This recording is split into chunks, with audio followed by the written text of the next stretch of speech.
So I can see a notification at the top which says webinar is now streaming live on custom live streaming service. Have you enabled that? No, Or no, no, no, no. I have that. No.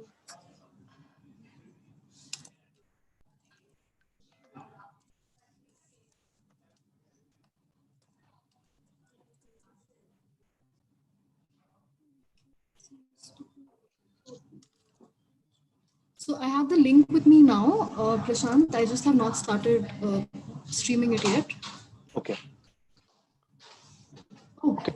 Whenever you do, if you can just let me know or just like drop a message to me so that I can also be on the lookout for that. why? Yeah, why can I see myself on the screen? Sorry. Hello. Yeah. Sorry, I Yeah, didn't. I can see myself on the screen. So But you just can't to see let you know, me. this is the streaming. I can't see you. This is the streaming So right link at that I've the on the top right, you must be getting an option which says speak gallery view. live. Yeah, yeah. You're what? Okay, are we ready to go? Here we go. We're ready to go. I'm So just we'll making sure. disappear, right? Yes, just turn off your video, Donald, and you will not be visible. I'm going to start broadcasting in just a second.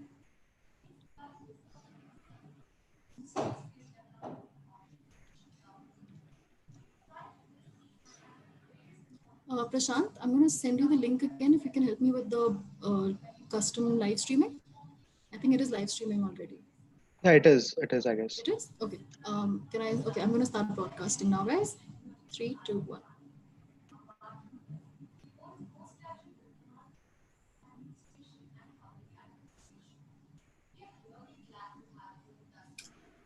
Hi, good afternoon. If you're in India, or good morning, good evening, good day, whatever time it is where you are. Welcome to the Philanthropy and Fundraising track at Charcha 2020. Our compliments to Nudge for putting together such an incredible event at such short notice in such constrained times. In fact, the event itself may be proof, if we needed it, that remarkable things are possible, and the remarkable opportunities that this crisis is presenting us with. This track is hosted by Asha Impact, the Britspan Group, Nudge, and the Center for Social Impact and Philanthropy at Ashoka University, which I have the privilege to lead. My co-host for this session is Pritha. Pritha is a partner at Britspan, and the session is titled How COVID is Shaping Philanthropic Responses and Strategies. So how is COVID shaping philanthropic responses and strategies? That's the question we put to an array of philanthropic leaders, and they sent in their responses by video. The two questions we asked them were, what have you learned, and how will that learning shape your future strategies? We'll show you their responses, and then Pritha and I will speak about what patterns are emerging from those responses and what gaps, if any, exist. And then we'll open this up to Q&A for where all of you can ask your questions. Please type your questions into the Q&A box. Can we have the video, please?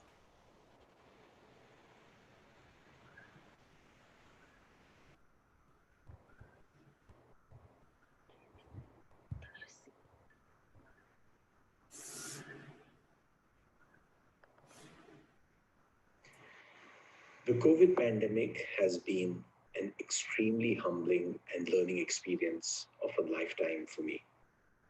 It has taught me how many problems facing us can only be fought collaboratively, strategically, and with years of meticulous planning and execution. That we really need to get our priorities straight, both as society and as individuals, and focus on what really matters. It has also proved to me, and hopefully to others, how important purpose and dedication is to getting things done. Without NGOs and frontline healthcare workers, can you really imagine what kind of a crisis we would have been in the middle of, either from a humanitarian perspective or on the healthcare front? And yet, how does society treat these professionals? We have a long road ahead, and the social sector will have to play a pivotal part in rebuilding society. I don't really have all the answers to how it's going to do this, but I do know that it's going to rise to the challenge. It will have to do so by reshaping itself along the way in service of those that it serves. I wish everyone in the social sector the very best on this long journey. Thank you so much. The Michael and Susan Dell Foundation committed $100 million towards its response to the current COVID crisis. As we were planning the deployment of these resources, there were a few observations and learnings from the environment that were clear to us. The crisis had come unannounced. We did not have the time to prepare for vaccinations, for treatments, or even the lockdown. So our response needed to be speedy. We did not have the time to overthink or overanalyze solutions. We decided we need to lead with our strengths and the experience of working on the ground that we've had for several years, and to actively collaborate with other partners who bring in complementary expertise and experience. So collaboration was key. Speed of response was the other core element. And the third element, I would say, is a strong focus on the low-income communities that we serve. To begin with, we committed $20 million towards the Therapeutics Accelerator that was set up by the Gates Foundation and the Wellcome Trust, both of which have significant expertise in the healthcare sector. Closer home in India, we leveraged our own work in the livelihoods and the financial inclusion space and collaborated with a few funders to help set up 2 funds that would support low-income gig workers as well as the micro and small enterprises. In the area of education, again, backed by our own experience, we collaborated with several edtech companies to provide products and solutions to the low-income government school students.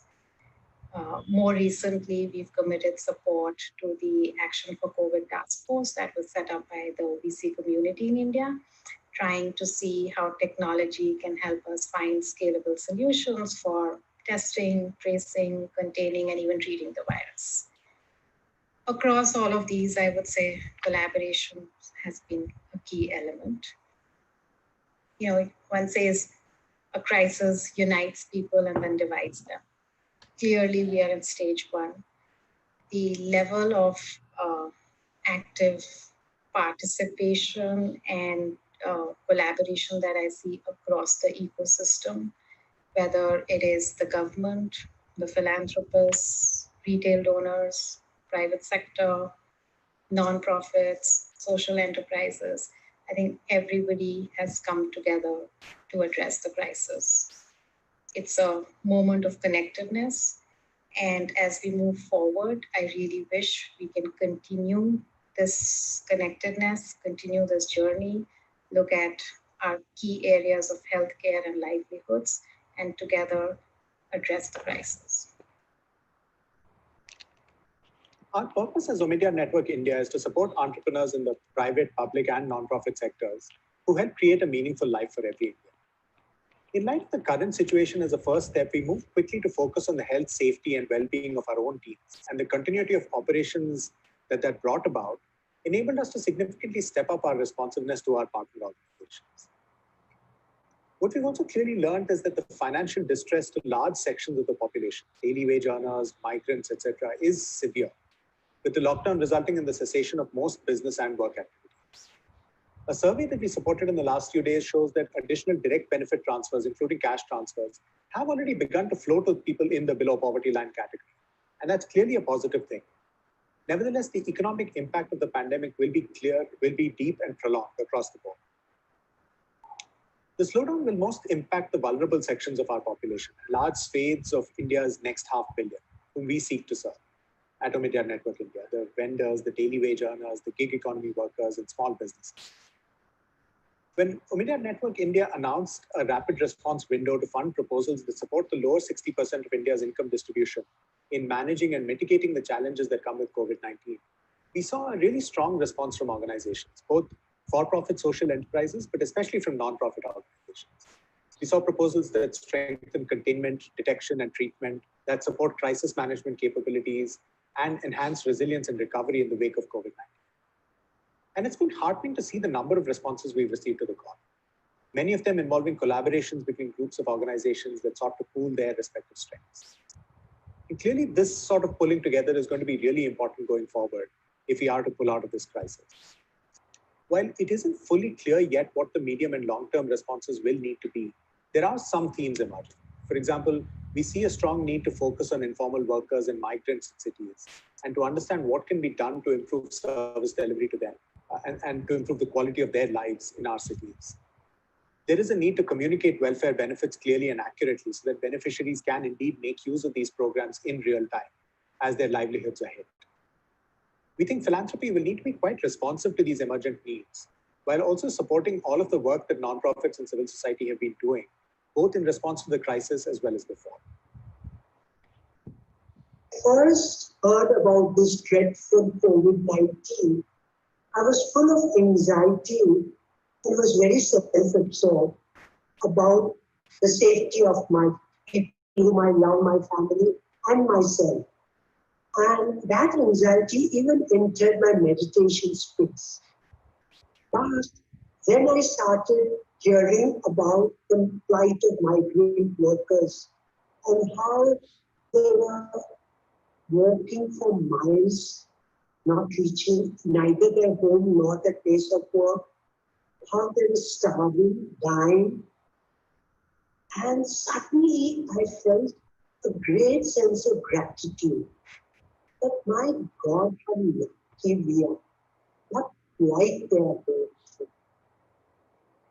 It was a very sobering experience. And earlier in our philanthropy, we used to believe that we must focus on one thing and do it well. And we decided to spend most of our funds for education. Not only using funds, but we were actively involved with the two NGOs, Akanksha and Teach for India, and spent our time and effort with it. But suddenly we realized that you can't just focus on one cause because all the causes for development are so interrelated and we'll never solve the puzzle unless we look at different causes. So one of the things, we may not even give money, that may not be possible to every cause, but understand it, study it, and do some advocacy. For example, I didn't realize that migrant workers represent 8% of our population. And if you take the families back in the villages, it's almost 25% of people who are living below poverty line. And there are such horrid rules and regulations. For example, their ration card, which they might have got in their village in another state, is not valid in another state. Can we do something about that? In cities, they have to pay 10 rupees to have a shower and 5 rupees to go to a toilet. Someone like me who needs to go every half an hour and become bankrupt, just paying and just joking. But we really don't know about that yet. We were vaguely aware, but we were not touched, not in any way. I think we cannot be so indifferent, and we have to do some advocacy, all of us, to care. Because how can people in this century live in such dismal conditions? And in the long run, we are not safe unless everyone is safe. We have to realize that. And we sitting in a nice, comfortable home, say they don't follow social distancing, they don't wash their hands. If you're 10 in a tiny room, where is the question of any distancing? When we have one bucket of water for cooking, for everything, how can you wash your hands 20 times a day? So come back to reality. Realize what our people in India are going through with and without COVID and do something before another COVID comes and hits all of us. In terms of learnings, I think there have been many. This crisis over the last 8 weeks has certainly tested many of us. But I think there are two that I would like to kind of highlight. One is when the crisis first hit, like everybody else, we were really inundated with calls for support. And I think it left us a little confused initially as to what our response should be, as to what our stand should be. But I think we took the time to pause and to figure out what we were really good at doing, what we could do. And therefore, I think it shaped our response over the coming few weeks in terms of reaching out to each of our organizations and learning from them firsthand as to what needed to get done. And I think that really helped. That shaped our humanitarian approach, to the crisis. The second thing is also about behavior. How should the philanthropic system really behave? And that led to the creation of the common charter, and the common values that we must espouse over this time, not just of flexibility and empathy, but also of partnership, of collaboration, of sharing and communicating. I think that is something that we have learned out of the crisis.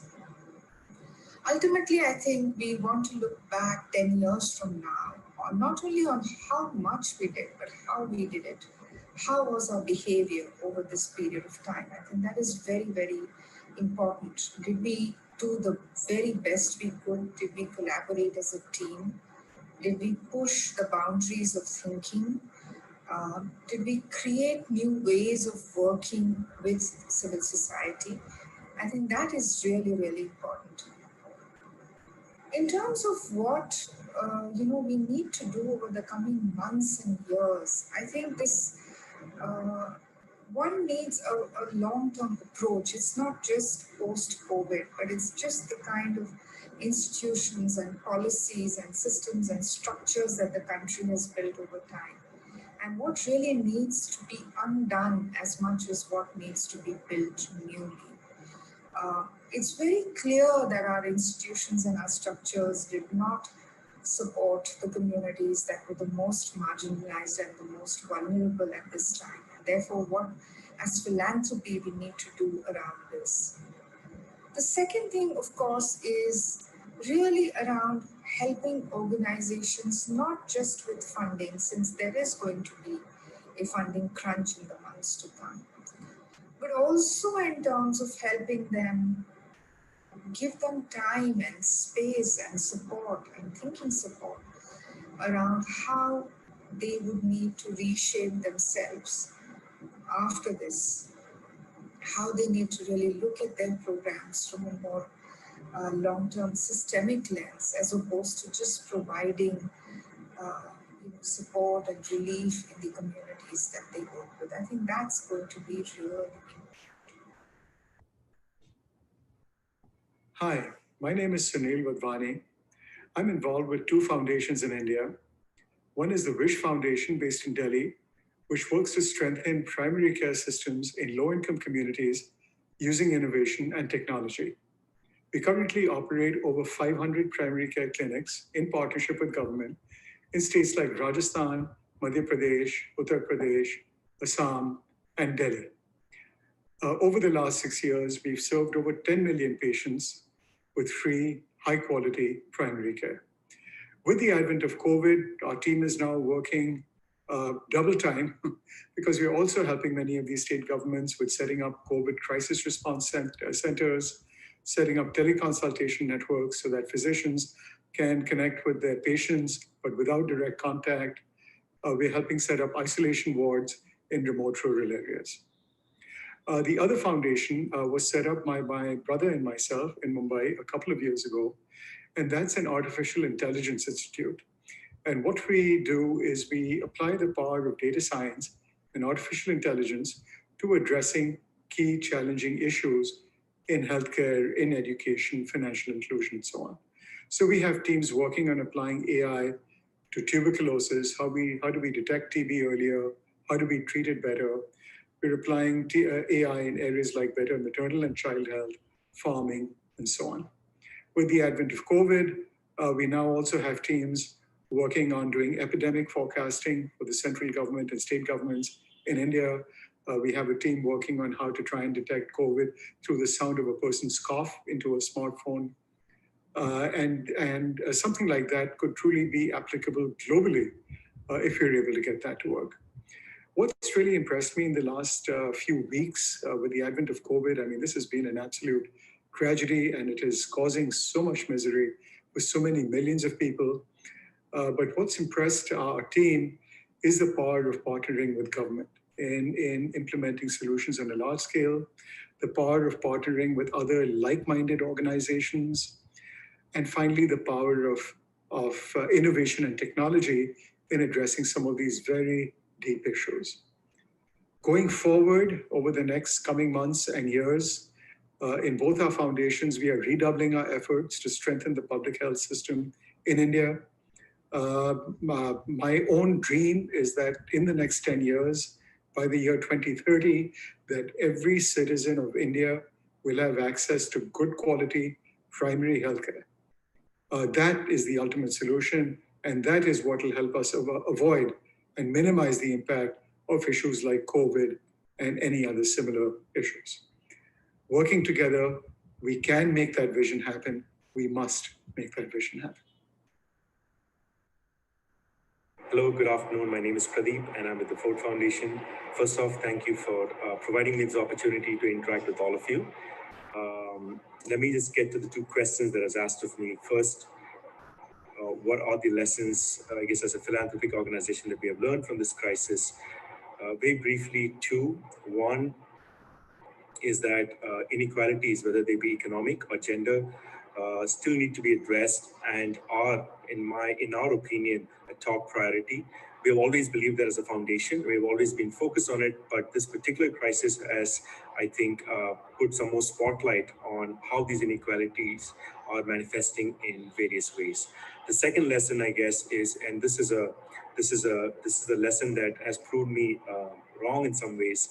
The second lesson, I guess, in a way, is it has shown how philanthropic organizations and even corporates in crisis like this really can come together and work and quickly act. I was a little cynical about this previously, but this has proved me wrong, and I'm so happy at how these organizations cutting across different priorities have come together to work. What we need, the second question I believe is, what will we be focusing on, what we need to do moving forward? First, again, a couple of things that we are going to focus on. One is, though most of our activities now have been focused on immediate relief, I think at some point of time, hopefully not too far in the future, we all need to focus on the resilience. Resilience can mean different things for different organizations. We as a foundation are asking ourselves, what will it mean for our work and our grantees when we talk about resilience? We still don't have all the answers, but we do know that that's an area that we want to work on.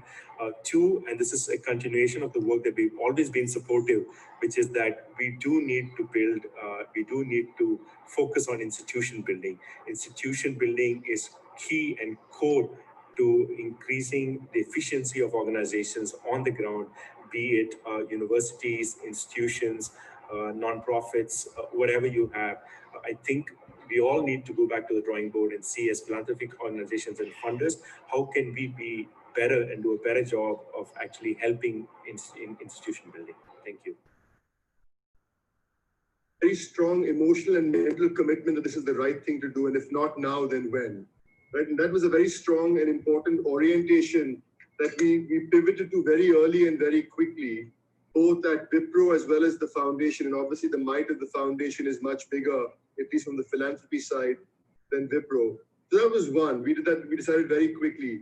The second is we decided our priorities and our focus very quickly as well. So we said we wanted to focus on two things. Neera, we said we wanted to focus on the humanitarian side, and that was the first and foremost and most important thing to do.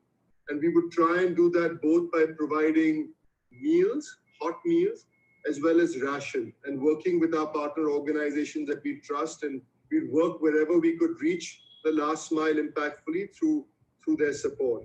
And so that's what we've been doing. So, it's an interesting combination because Wipro as a company has leveraged our industrial kitchens that we have on our campuses. We have large campuses that are not being used at the moment. So we have a large campus here in Kodati, which is on Sajapur Road in Bangalore, where we have the ability to produce about 35,000 meals for each meal. And so in 24 to 48 hours, we got that going. And our biggest concern was, look, we can produce these meals. So we're producing about 65,000 meals just from that campus. Now we're producing something in Pune and then something in Kolkata as well. But by far the Bangalore focus is the largest. But our biggest challenge was, hey, look, we can produce these meals and now they're ready on our campus. But now what do we do, right? How do we now get them? And so fortunately, we were able to find great partners within the government. And I must say the government was incredibly helpful in saying, look, we will pick it up and then we will work with partners to get it down to the last mile. And this has now been about 15 days and I think it's worked really, really well. So that has been one focus on both meals and ration and supporting people. So today we're supporting about 20 lakh people every day and that number is going up. But that by far is the most important need at the moment. And that's what we're prioritizing in the short term in the next 30 to 45 days. The second thing is on healthcare and what can we do on healthcare, which is a much more complex and much more nuanced issue. I've been on a couple of calls with government in the earlier days, and the challenge was figuring out, understanding demand and supply, understanding the availability of supply, understanding where the demand was most, ensuring people are not chasing the same supply. When I'm talking about supply, I'm talking about the classic things, N95 masks, PPE kits, ventilators, all the way from the simplest to the most complex. And it's taken us a bit of time, but over the last few weeks, we've been able to now identify supplies. I think the government is also doing a neat job of matching supply and demand. So people are working on the same data and not sort of at cross purposes with each other. But, we've now gotten to a rhythm where we're going to supply about 50,000 kits every week. We've identified about 20,000. And it's starting to gain momentum, and that's our big focus at the moment. We're also going to identify, we've identified a few, the PCR, the molecular testing equipment, and we're starting off very small. We're starting off with about 10, but we're going to provide them to a few states, and maybe that will scale up basis how that works. So that's the other thing that we're looking to do on the healthcare side. And then the third thing is awareness building. I was talking to a civil society organization on Friday, and one of the questions I was asking them is how much are people actually on the last mile aware of what is happening and why it's happening and what you're doing and why you're doing it and why this is important and relevant. And I think we shouldn't take for granted that people understand that, because till people understand it, it's a much more uphill battle. And so we're spending a lot of time on awareness building as well. And that's largely driven by the foundation. On the Wipro side, again, we're trying to use our spaces. And so one of the things that we are doing, and we're just in the middle of it, is we're going to offer to the state of Maharashtra one of our campuses in Pune and offer to set them up a 450-bed isolation hospital, right? And try and do this over the next 4 weeks if that is something that they would like to consider, which we will set up, we will fill it with equipment, we will get a skeletal staff, and then the government can enable, true medical staff to come in and actually run the hospital. So our focus is largely and predominantly on the humanitarian side at the moment, very quickly picking up on the healthcare side. How do we support our civil society organizations and NGO partners that we support, right? I mean, we oftentimes have very high expectations for them in terms of the kind of reporting they give us, in terms of where they can spend, where they cannot spend, in terms of cash flow and how we can support them then. How in many instances we can help them completely pivot. So they could have been in space X and you now require them to be in space Y. And so the objective of that note was simply to encourage people to be supportive. And my request, if any, that I would make to people who are supporting in any capacity, anything, is to really reorient your focus to the crisis at hand, because it is of epic scale and it is very, very, very basic at the moment. And so any support that you can give to reorient your philanthropic efforts, your charitable efforts to the crisis, to the humanitarian crisis. The need is acute over the next 30, 45. So Pritha, that's quite a range of responses there. And yet there clearly are some common threads. What do you see as the sort of big trends emerging from listening to those videos, but also from all the work that you guys have been doing with philanthropists in recent times? Sure. Thanks, Ingrid. In some ways, it was very inspiring to hear the full range of philanthropists talk about their experience, because I think many of us in the morning, it has now become muscle memory to first look at the case count, pretty much like you're following cricket scores. But of course, this is much more grave, to follow the increased number of cases, mortality per day, recovered per day, etc. But in some ways, being on this track with philanthropy and civil society actually fills you with hope, because you see the extent of rapid action and mobilization that's taken place. So maybe I'll touch upon 3 or 4 themes that I thought I'm hearing from the range of philanthropists that were on video, as well as the other conversations we have had. And maybe just one point where it'll be good to see more action. And then I'll hand over to you, Ingrid, to reflect on what you've seen. So I think the first and foremost point that I think everybody from Vidya to Geeta Goel to Rishad Premji, everybody spoke about was how important collaborations, partnerships, working with each other and for each other is so critical and has worked well in these times. And as many of you know who are listening in, the Britspan Group very recently launched our knowledge study on philanthropic collaboratives, actually just in February, before the whole country went into a state of panic and then lockdown, of course. And what was striking is that when we did a survey of 13 plus collaboratives, almost 100% of them said that their organizations working solo is not as powerful as coming together for large and complex problems. And it almost seems like crystal ball gazing, because at that point in February, when we put out this statistic, we were looking at collaborators that are working on complex sustainable development goal issues. And about 91% of those surveyed said that the costs of coming together, although it is a big investment to coordinate across so many people, government, civil society, philanthropy, research, but they still said that the benefits of collaborating far exceeded the cost. And that was 91% of survey respondents in February. And I can imagine that now if we do it, probably we are like close to 100%, if not a full 100%, as we heard all philanthropists say how they've really come together, starting from macro level interventions of the Therapeutics Accelerator by Gates, Wellcome Trust, which Dell Foundation has contributed to very micro level action to really help people's lives. So I think that for me was the number one point that stood out in everybody's talk. The second one is, I think, about investing not just in programs, but in institutions. Again, this is something that we have all been talking about in the sector, that don't just look at programmatic investment, just like you're doing it in the private sector, build strong institutions and organizations that can withstand any crisis. And now we are living through a crisis of an epic scale, as Rishad put it. And I think we're all hearing words like emergency, disaster relief, war, crisis, and not words that you would otherwise hear in the social sector. So it is of a scale that's going to stay with us for a longer haul. And I think in those times, seeing these philanthropies invest very quickly and pivot towards investing and building strong organizations. And we heard even Pradeep talk about, right now we are reacting to an emergency relief, but can we build resilience of partners and communities? So I think that was the second theme that stood out for me very strongly. The third one was just the speed yet flexibility of response.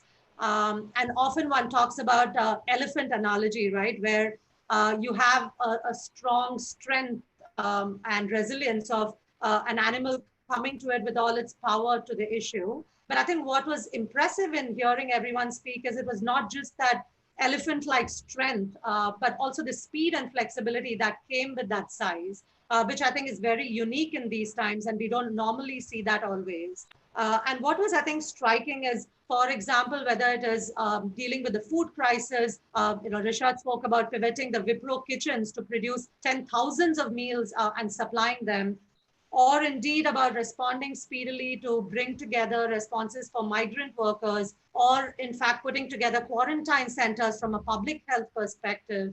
I think there's just been such a range of impressive, speedy, flexible, but strong responses by multiple philanthropies. And I think here I just want to make this point that early in April, when Britspan, along with several other partners, looked at about 500 NGOs, only 13% of them in early April said that they can see their financial runway extend beyond a year.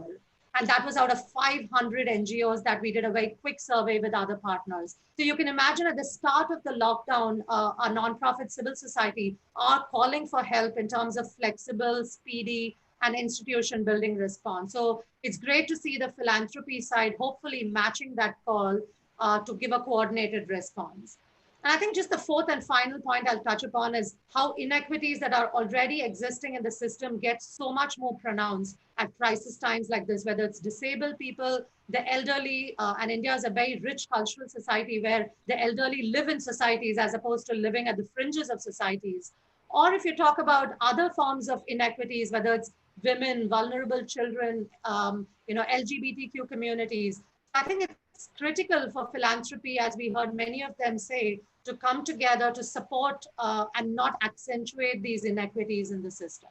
So to me, those were the four themes that shone out. And one area where I would call for more action and more attention is probably the community level. I think given that this has been such an urban and city-focused issue at the moment, probably the level of community response has been much more at the civil society level. And of course, we heard the videos of philanthropies, but I'm hoping that over the next few months, as we look to strengthen primary care, which Sunil Vadvani spoke about, or MSMEs that I know Rockefeller Foundation or Dell is working towards, we are really going to go closer to communities to give them that voice and understand that we are addressing needs that are rising from communities and population that are in most dire straits.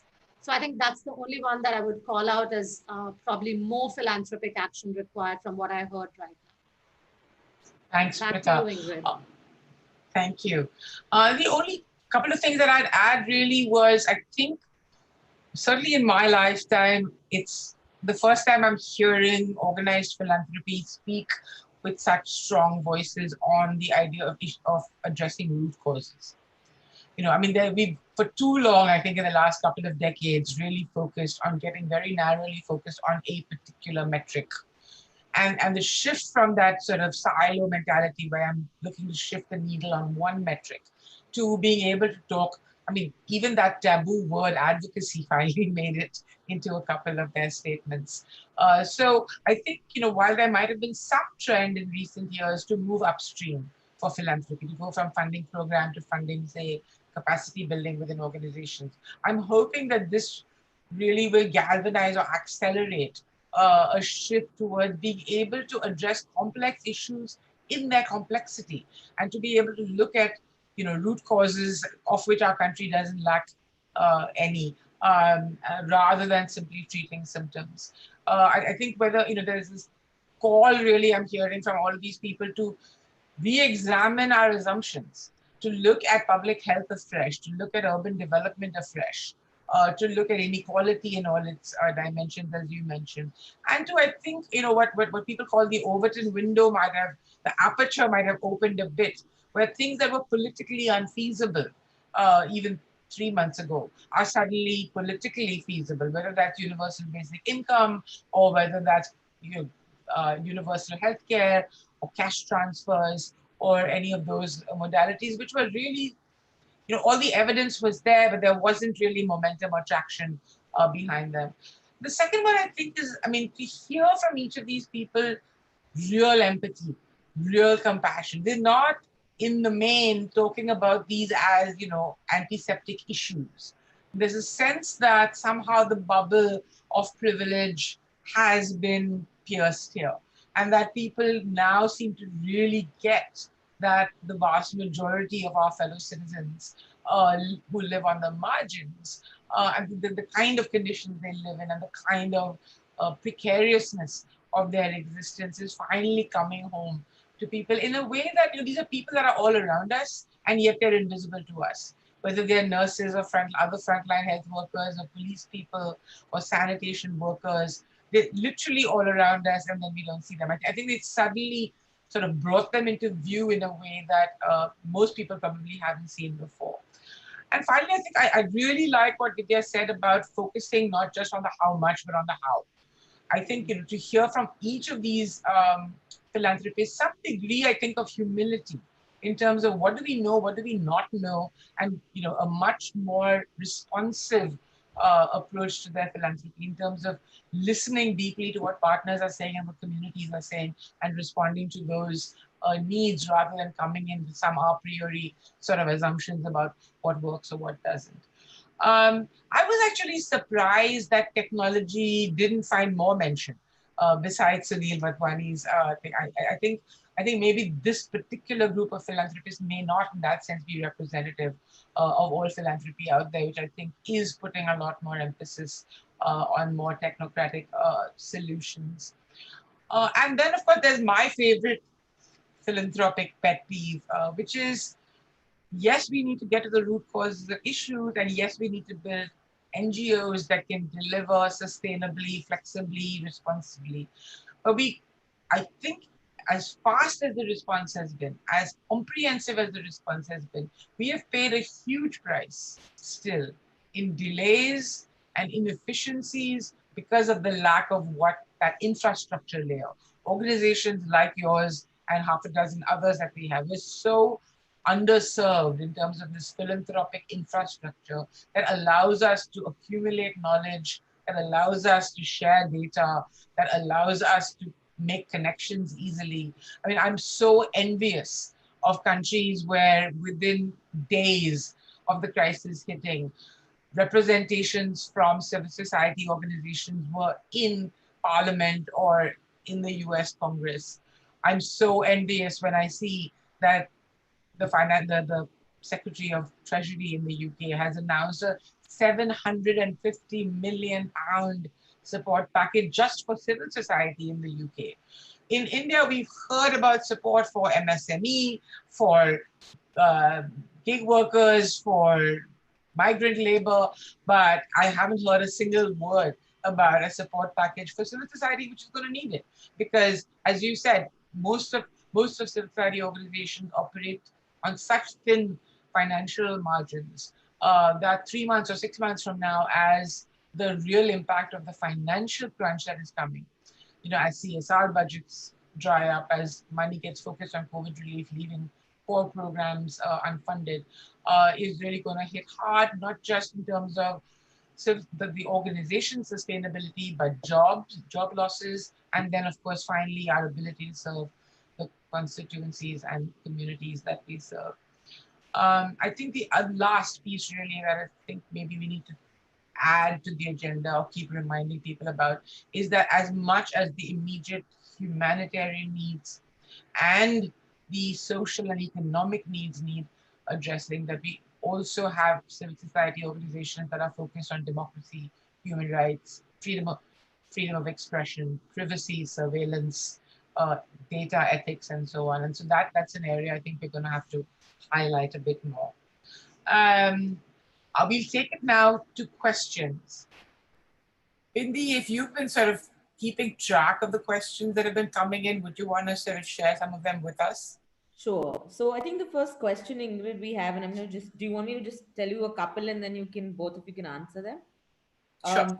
So I think one major one that I've seen across the board is, how do you think philanthropy will change with COVID? So what has worked and what needs to, what are the pitfalls, the positives and the negatives of philanthropy as a whole?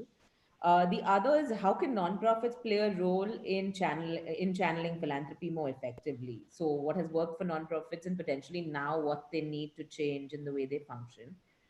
And I think a lot of people are asking about transparency, which is a very different one. They're saying, should there be a transparency of funds, both from the philanthropic side and the government side, to understand what is happening in the system? Potentially bring in the technology that you were mentioning.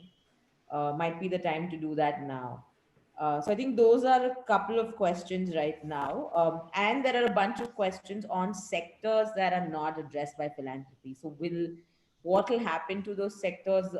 You mentioned some of them, but there are a lot of others think people have talked of sex workers and other areas that are not addressed at all. So those are some of the other things that they're asking philanthropy. What will happen to those sectors, and will they all die down, or will that work be affected in some ways? Those are all my questions for now. Rita, do you want to take any of those? Maybe I'll start with the philanthropy one, and then we can just go back and forth, Ingrid, on the questions. Sure. So, just following this session, we've done a rapid 5-week study on the philanthropic response to COVID and how that will change. So we'll be covering that in a lot more detail in the 4 to 5 session. But just in terms of a quick answer to many questions on this topic, I think we're seeing mixed trends. So one, there are some philanthropies that have increased funding available to India, particularly some of the foreign ones and also domestic ones that have put in additional money for COVID, whether some of them might be through common funds like the Give India COVID Relief Fund or PM CARES funds or CM funds, in addition to some of the work that they are doing on the ground. But the majority of them we are hearing have certainly repurposed or repivoted budgets that were already committed or were going to be committed, but for COVID response. And then, of course, there's the whole range of CSR-related foundations where it's a mixed bag because, again, as we are hearing, there is, even pre-COVID, as we know, there was going to be big damage or hit to a lot of the economic sectors of our economy, starting from banking, financial services, the construction sector was hit, etc. So I think there is an anticipated fall in profits, and hence that is going to affect the CSR foundation spend for the sector and for socioeconomic goals over not just the next few months, but potentially the next 2 to 3 years. So I think in terms of the quantum of philanthropic and CSR response, I would truly say it's a mixed bag. In terms of the qualitative nature of the response, I think in the last 2 months or the period of the lockdown or just before, certainly as we even heard from philanthropies, everybody is scrambling towards the immediate response and also building preparedness in terms of whether it's the hardware like the centers for quarantining or ventilators or PPE kits and masks, or indeed some of the support to migrant workers, food, rations, etc. But I think over time, philanthropies are also realizing that you cannot drop the core mission that they were supporting. So it's not that, SDG goals for, say, education or gender equity or, financial literacy or digital literacy for women and rural workforce is becoming any less important. Or even, for example, within healthcare, it's not that COVID should come at the severe cost of, say, even other respiratory diseases like tuberculosis, which is killing far more number of people in India today as we speak by the hour, or indeed non-communicable diseases. So I think in terms of the quality of philanthropic response, while there has been a lot of mobilization for the immediate need, I think I would expect that over the next few months or years, there would be some level of calibration of the response to COVID or the pandemic, but also ensuring that a lot of the other things don't fall through. But that said, of course, the picture is not rosy at all. I mean, we only have this much of a philanthropic kitty. So that leads to the second question of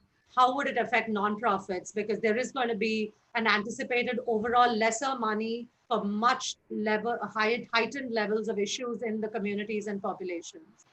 So maybe I'll leave that tougher question to you, Ingrid, about how will that look for the nonprofit sector, if you want to take that. So we're almost at the end of our research among nonprofits, which sort of in some senses is almost complementary to yours. And the data substantiates what you just said, which is that most nonprofits are probably looking at 30 to 60% drops in revenues in the coming year. The ones that, as you just said, the ones that are anticipating the hardest hits are the ones that are most dependent on CSR. The ones that have sort of long-term institutional donors feel, at least at this point, a little safer.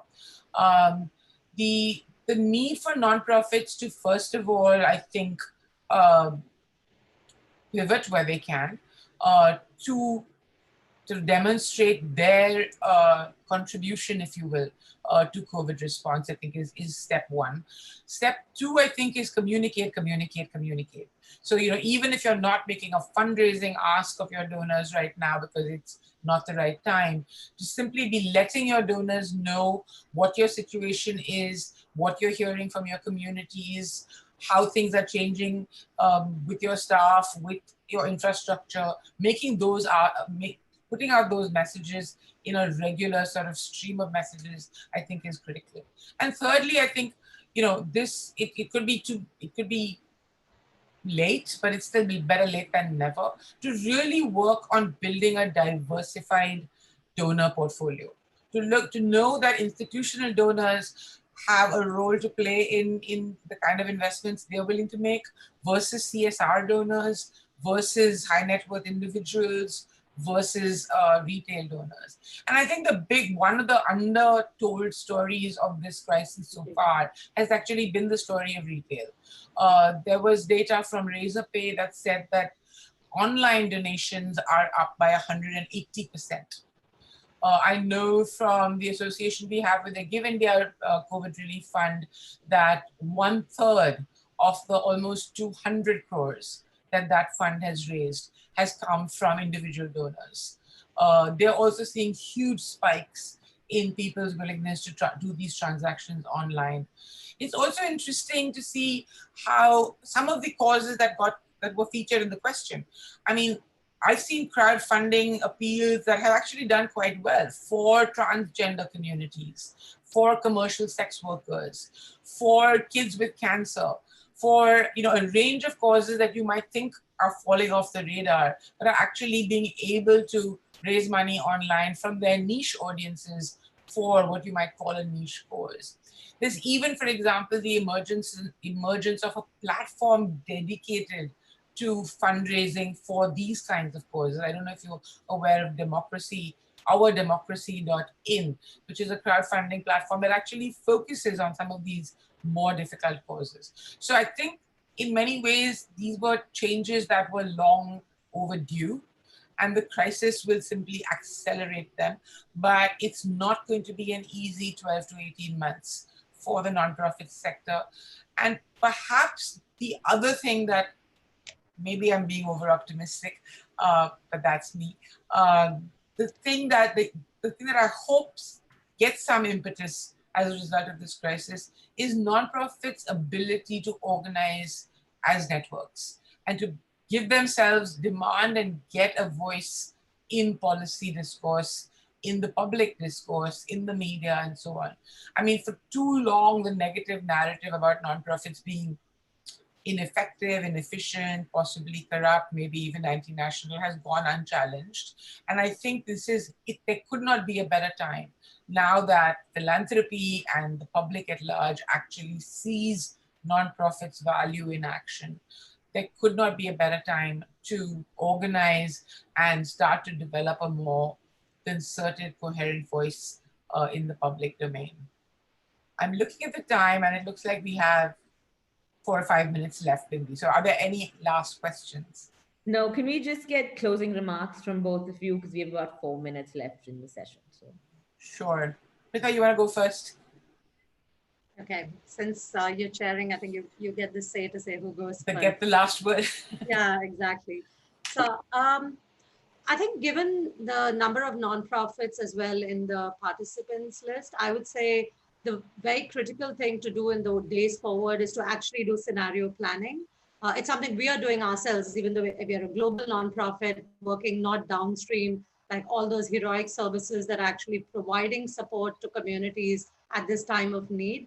But I think irrespective of your mission, irrespective of which part of the value chain you're supporting in the social sector, I think what's absolutely critical is to build out what in your scope of work might be the 2 or 3 scenarios, the good case to the worst case, and to plan around that, both from the impact that you're delivering perspective, as well as how do you support your own teams to be resilient and hopefully on rolls as we go forward. Because I think what is clear is that all of us are talking about a new normal, but I feel there's almost like a new abnormal.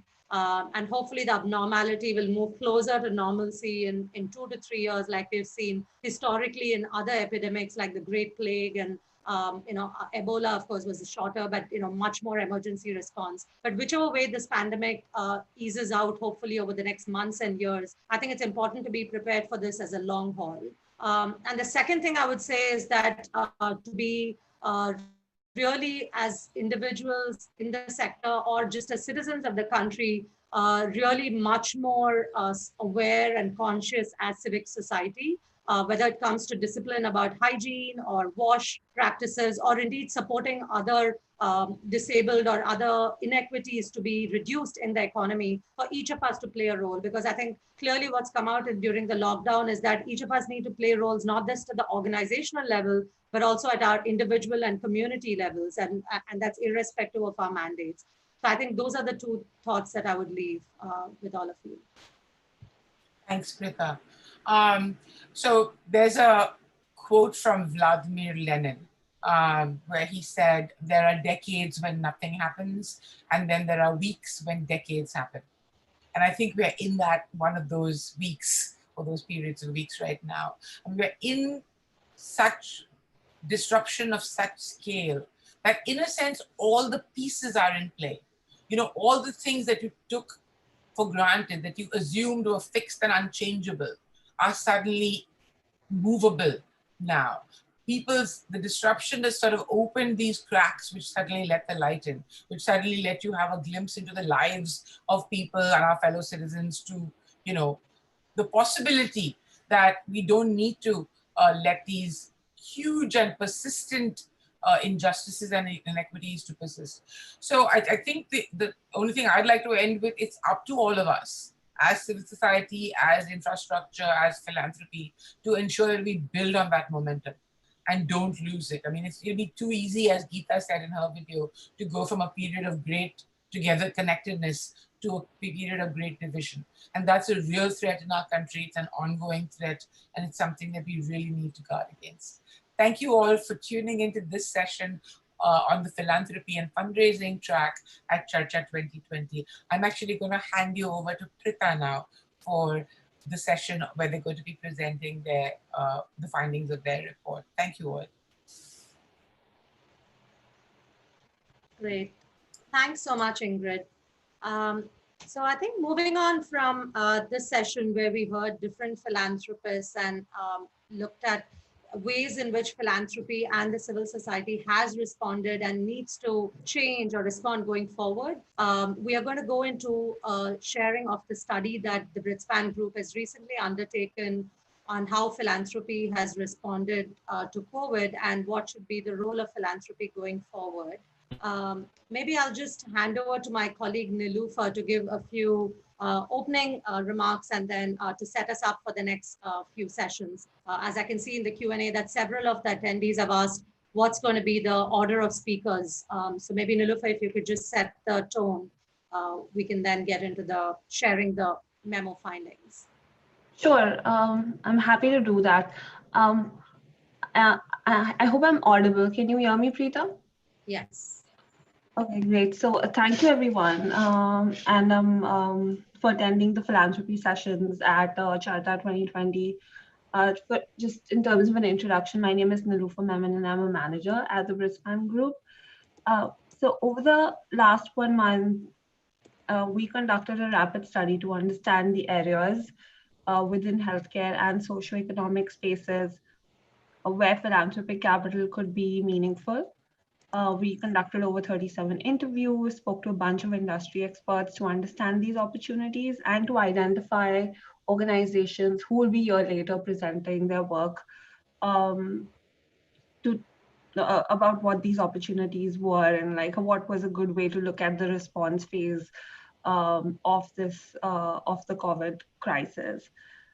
So my colleagues, Preeta and Donald, who are both partners at the Britspan Group, will take you through some of our findings over the next few minutes. And we have a presentation, so please make sure that you're following that as we go through the session. Great, over to you, Preeta and Donald. Great. Thanks, Nilofer. I'm just looking at the clock and it's 3:57. And given the number of participants who have um, sat through this since probably 3 p.m., I think we can probably begin in about 4 or 5 minutes from now. So if somebody wants to just take a fitty break, we'll be back with the presentation in 3 or 4 minutes. Great. Sure.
Great.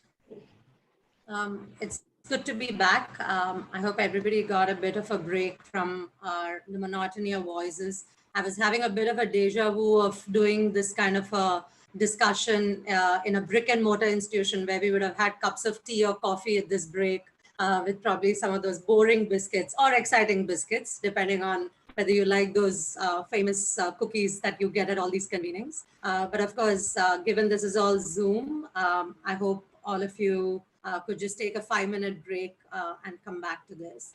So as Nilufer introduced, the Pritspan Group over the last 4 to 5 weeks undertook a very rapid study on the philanthropic role and response to COVID-19 in India. Can we go on to the next slide, please? So maybe quickly to start with, since not all of you, and unfortunately I can't see everyone, so I don't know whether it's all just known faces, but do forgive us if you already know Pritspan and if this is a repeat of something that you're very familiar with. But for several others who might have zoomed in, very quickly to introduce who we are. We are a global nonprofit with an office in Mumbai since the last 5 years, and we are 100% mission driven for social impact. Work on reducing poverty cycles as well as enhancing social justice. The services that we offer are advisory services to players on what we call both sides of the bridge. So on one side of the bridge, you can imagine capital providers like CSR organizations, philanthropies, impact investors. On the other side of the bridge, the NGO community, social enterprises, and other implementing organizations. The second thing that we do is leadership development and capacity building in the nonprofit sector. And finally, like this study that we're launching today, as well as the panel that you see on the slide before you, Pritspan, being a nonprofit, believes deeply in generating new insights and knowledge on issues of relevance to the social sector. And all of our knowledge products are public goods that we put out in the sector. We have about 270 plus staff across 5 locations, 3 in the US. The one in India is, of course, in Mumbai. And more recently, we have our presence opened at Johannesburg to serve the sub-Saharan African market. Our recent knowledge work centered largely on philanthropy and nonprofits, as well as putting a spotlight on inclusivity of populations that are otherwise marginalized or vulnerable. So what you see here is some of our recent reports. In the last session, I spoke about our study on philanthropic collaboratives that we launched in February. We have done work on big bets in philanthropy, what makes philanthropy effective overall about 2 years ago. Diaspora givers, so you heard Sunil Vadvani, who was one of our interviewers in the philanthropy giver series that we launched about 1.5 years ago. And finally, we've put out a lot of thought pieces on inclusivity. So whether it's looking at urban slums or tribal populations, what are really the needs of those populations? So in a nutshell, that's who we are and the kind of mission that we work towards. Next slide, please. So since the lockdown, we heard from a range of our partner organizations, both philanthropies and nonprofits, some of the questions that we heard just about half an hour ago about how can philanthropy really help at times of such crisis. And of course, we all recognize that the government is the main actor here, but nevertheless, philanthropy plays a very critical role in terms of what it can support at times of such crisis and pandemic. So the objectives that we set for ourselves when we launched this study last month was one, to inspire new giving. So not just recasting of what's already committed, but to inspire new giving from both domestic and global sources by sharing the output of this study to help in India's COVID response. And the second objective was funds that had already been committed and are being committed as we speak. And those range from PM CARES Fund that we've been in touch with Niti Aayog on, the Give India Fund for COVID response, the Action COVID Team Fund that's been put together by a lot of the venture capitalists, PEs, and other philanthropists, etc. And those are funds that are already committed, and we are hoping that our study can actually inform the thoughtful deployment of those funds in the areas of biggest need. So moving on then to what really we found on the study were responses to those 3 questions.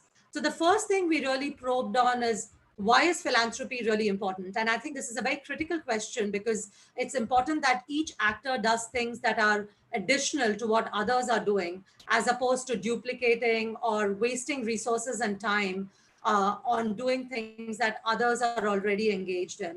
So we spent a fair amount of time in understanding back from ground up the organizations we interviewed, as well as a lot of secondary research about what is the specific value-adding role that philanthropy can play in COVID response. The second question that we've tried to answer through this study is what are the specific thematic areas, particularly within public health, as well as in the socioeconomic supports, and what are specific organizations and interventions that we're seeing in the last 2 months in response to COVID.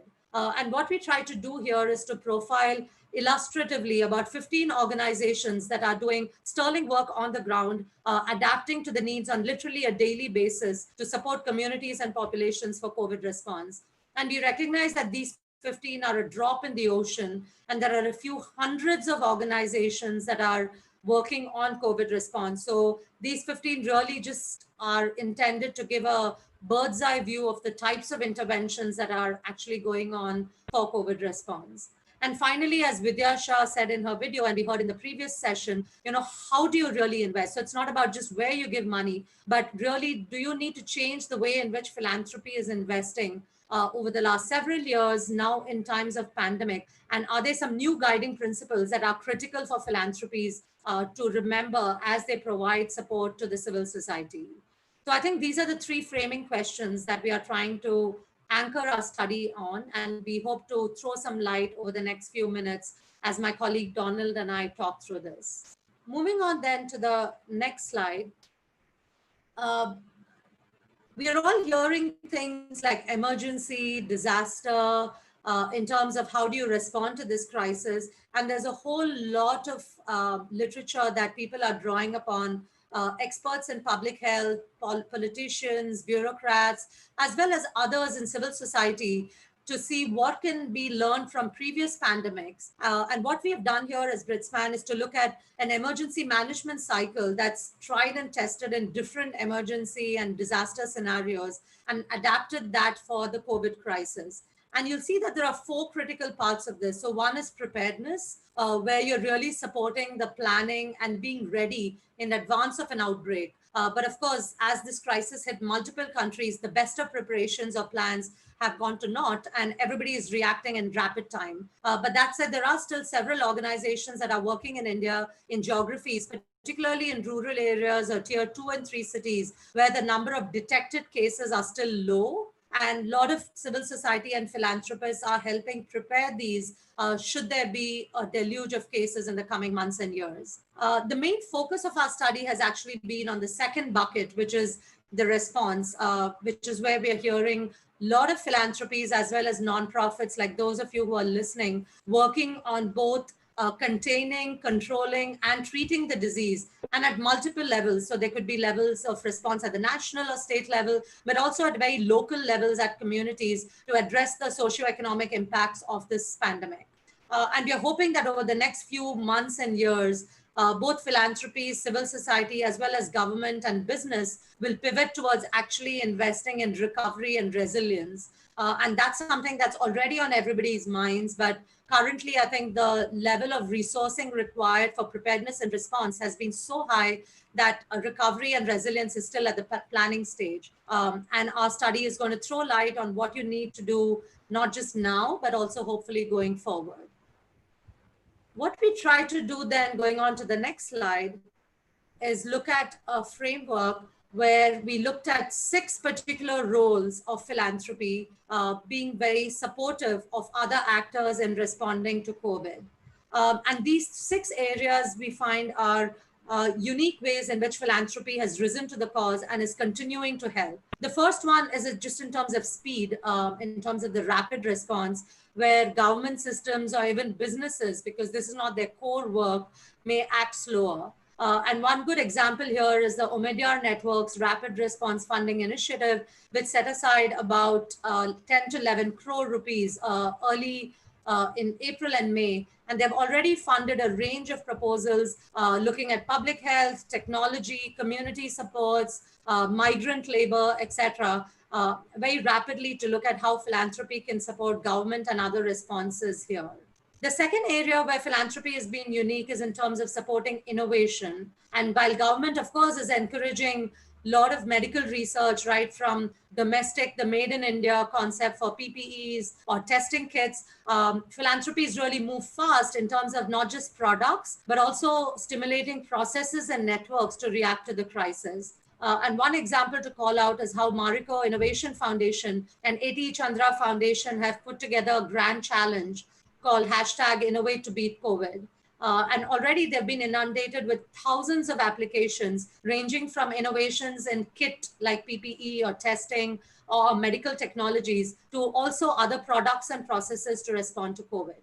The third area where philanthropy is playing a role, and we heard Ford Foundation speak about this, is in addressing inequities. And this is not something that's traditionally been the strength of all philanthropies, because different philanthropies have focused sectorally as opposed to focusing on marginalized populations.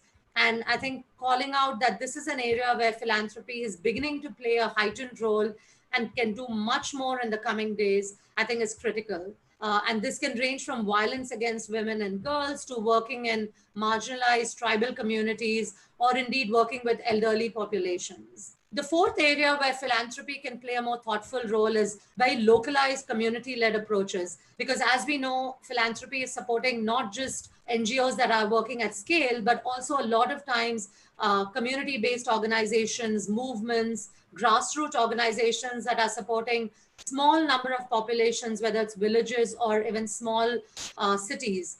And here we would like to call out the Rural Coalition, which has been coordinated by Srijan and has several other NGOs, small and large, as part of it, which are looking to anticipate the needs of rural communities and support them. And 3 or 4 large philanthropies are supporting this coalition in its core work. The fifth area where philanthropy can really help is collaborations. And just like the WHO, I think, spoke about test, and test, I think all philanthropies and other actors are talking about how important is it to partner effectively. And that's not just for the action, but also to keep together the sense of camaraderie and the spirit to actually respond to this on a longer haul. And I think Give India has done this really well in terms of the Eye for India concert, which not just had a fun element to it with a lot of the celebrities coming on to share their personal experiences and how they're responding to COVID, to some great music that went on well past midnight. And the Eye for India concert, for example, really mobilized funding from retail givers, institutional givers, high net worth individuals, etc. And this Give India Fund is mobilized almost 200 crore rupees as we speak, and is partnering with a range of NGOs and other intermediaries to try and program it in the most effective way for impact. And finally, in terms of supporting government, and we just heard in the previous session, Rajiv Kumar, who's the vice chairman of Niti Aayog, in his conversation with Amit Chandra, speak about how critical civil society is in partnering with government to fill gaps where government is missing to really build health systems capacity at all levels. And I would say not just health systems, but also probably working for other socioeconomic causes like migrant labor. And a range of philanthropic actors can support central, state, and district governments in a more effective way in the COVID response going forward. So I would say these are the 6 areas where our study really threw light on where philanthropy can be uniquely supporting the COVID response. Going on to the next slide, we focused primarily in our study on the response, so which focused on the health continuum, and secondly, the socioeconomic needs. And we are well aware that as we look at the recovery phase or the resilience phase, areas such as education, early childhood, urban governance become as, if not more important than these areas. So by spotlighting the health and socioeconomic needs, we are being responsive immediately to the set of needs that are required, while recognizing that over the next few months, we do need to look at a wider gamut of the Sustainable Development Goal needs and other sectors as well. Within the sectors that we looked at, our research framework two broad areas. So within health, we looked at the entire care continuum, and we have borrowed here from the World Health Organization's health systems framework, as well as the Government of India's comprehensive primary healthcare papers and blueprints that are talking about what is a comprehensive response to even normal times of building health systems, which get much more important at times of health crisis like these. And at the care continuum level, we looked at initiatives that support prevention, which are core health interventions, but also given the nature of this disease, looking at information sharing on rapid scale, using technology, contact tracing, WASH, and looking at WASH from a very humane perspective, because as Anuaga said in the previous session, not all of the people in our world have the privilege of having even access to piped water or being in spaces where they can actually physically distance themselves. So looking at community models where hygiene and WASH are doable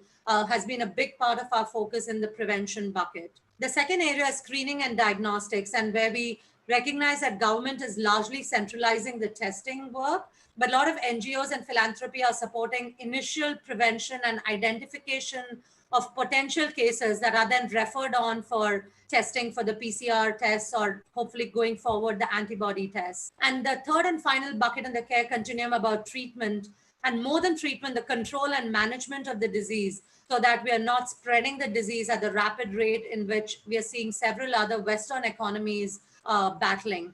And India is hopefully at a level of the crisis where the community transmission can be controlled and managed if this bucket is given importance.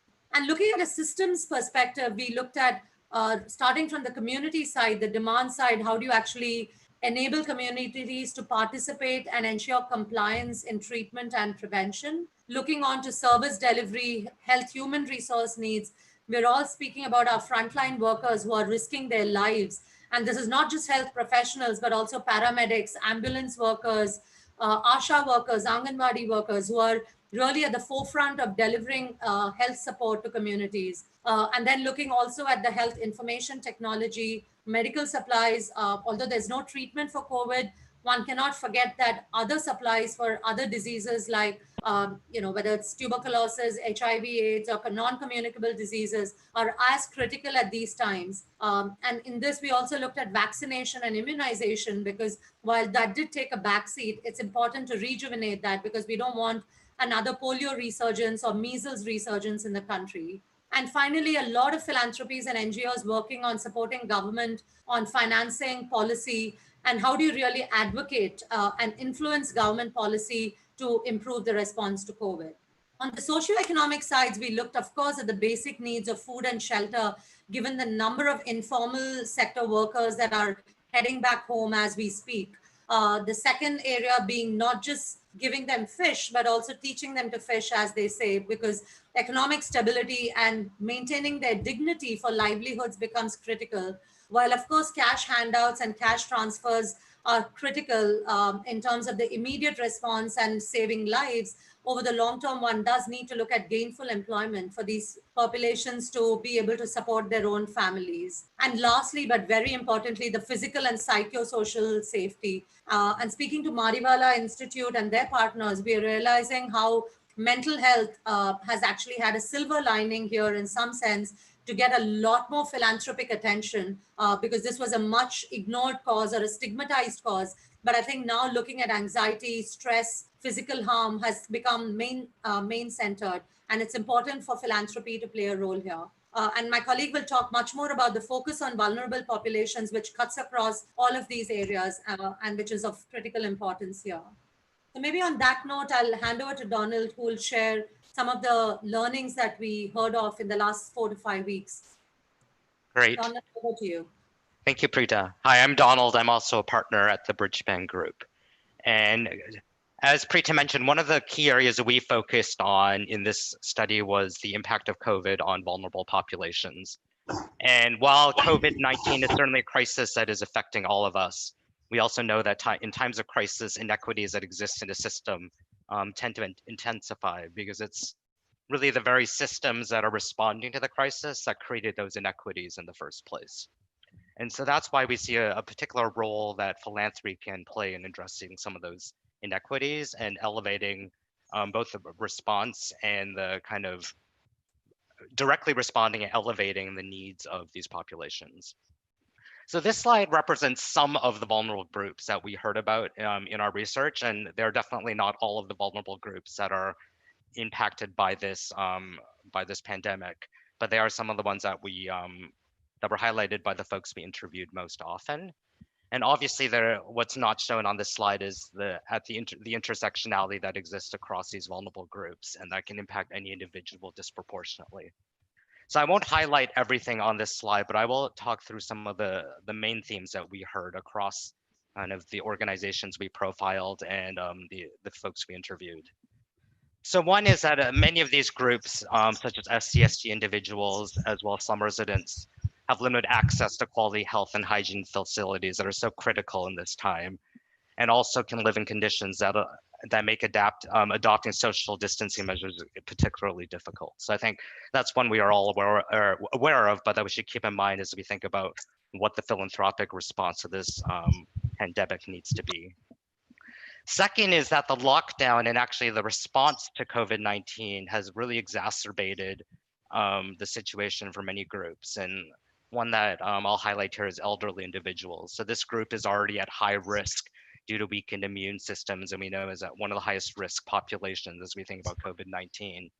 But in addition, the lockdown has made it very difficult for many elderly people to get the basic kind of services and needs that they need to survive. So many of the individuals we spoke to talked about elderly people who are living alone, who no longer have access to caregivers who are bringing them food and medicine, for example.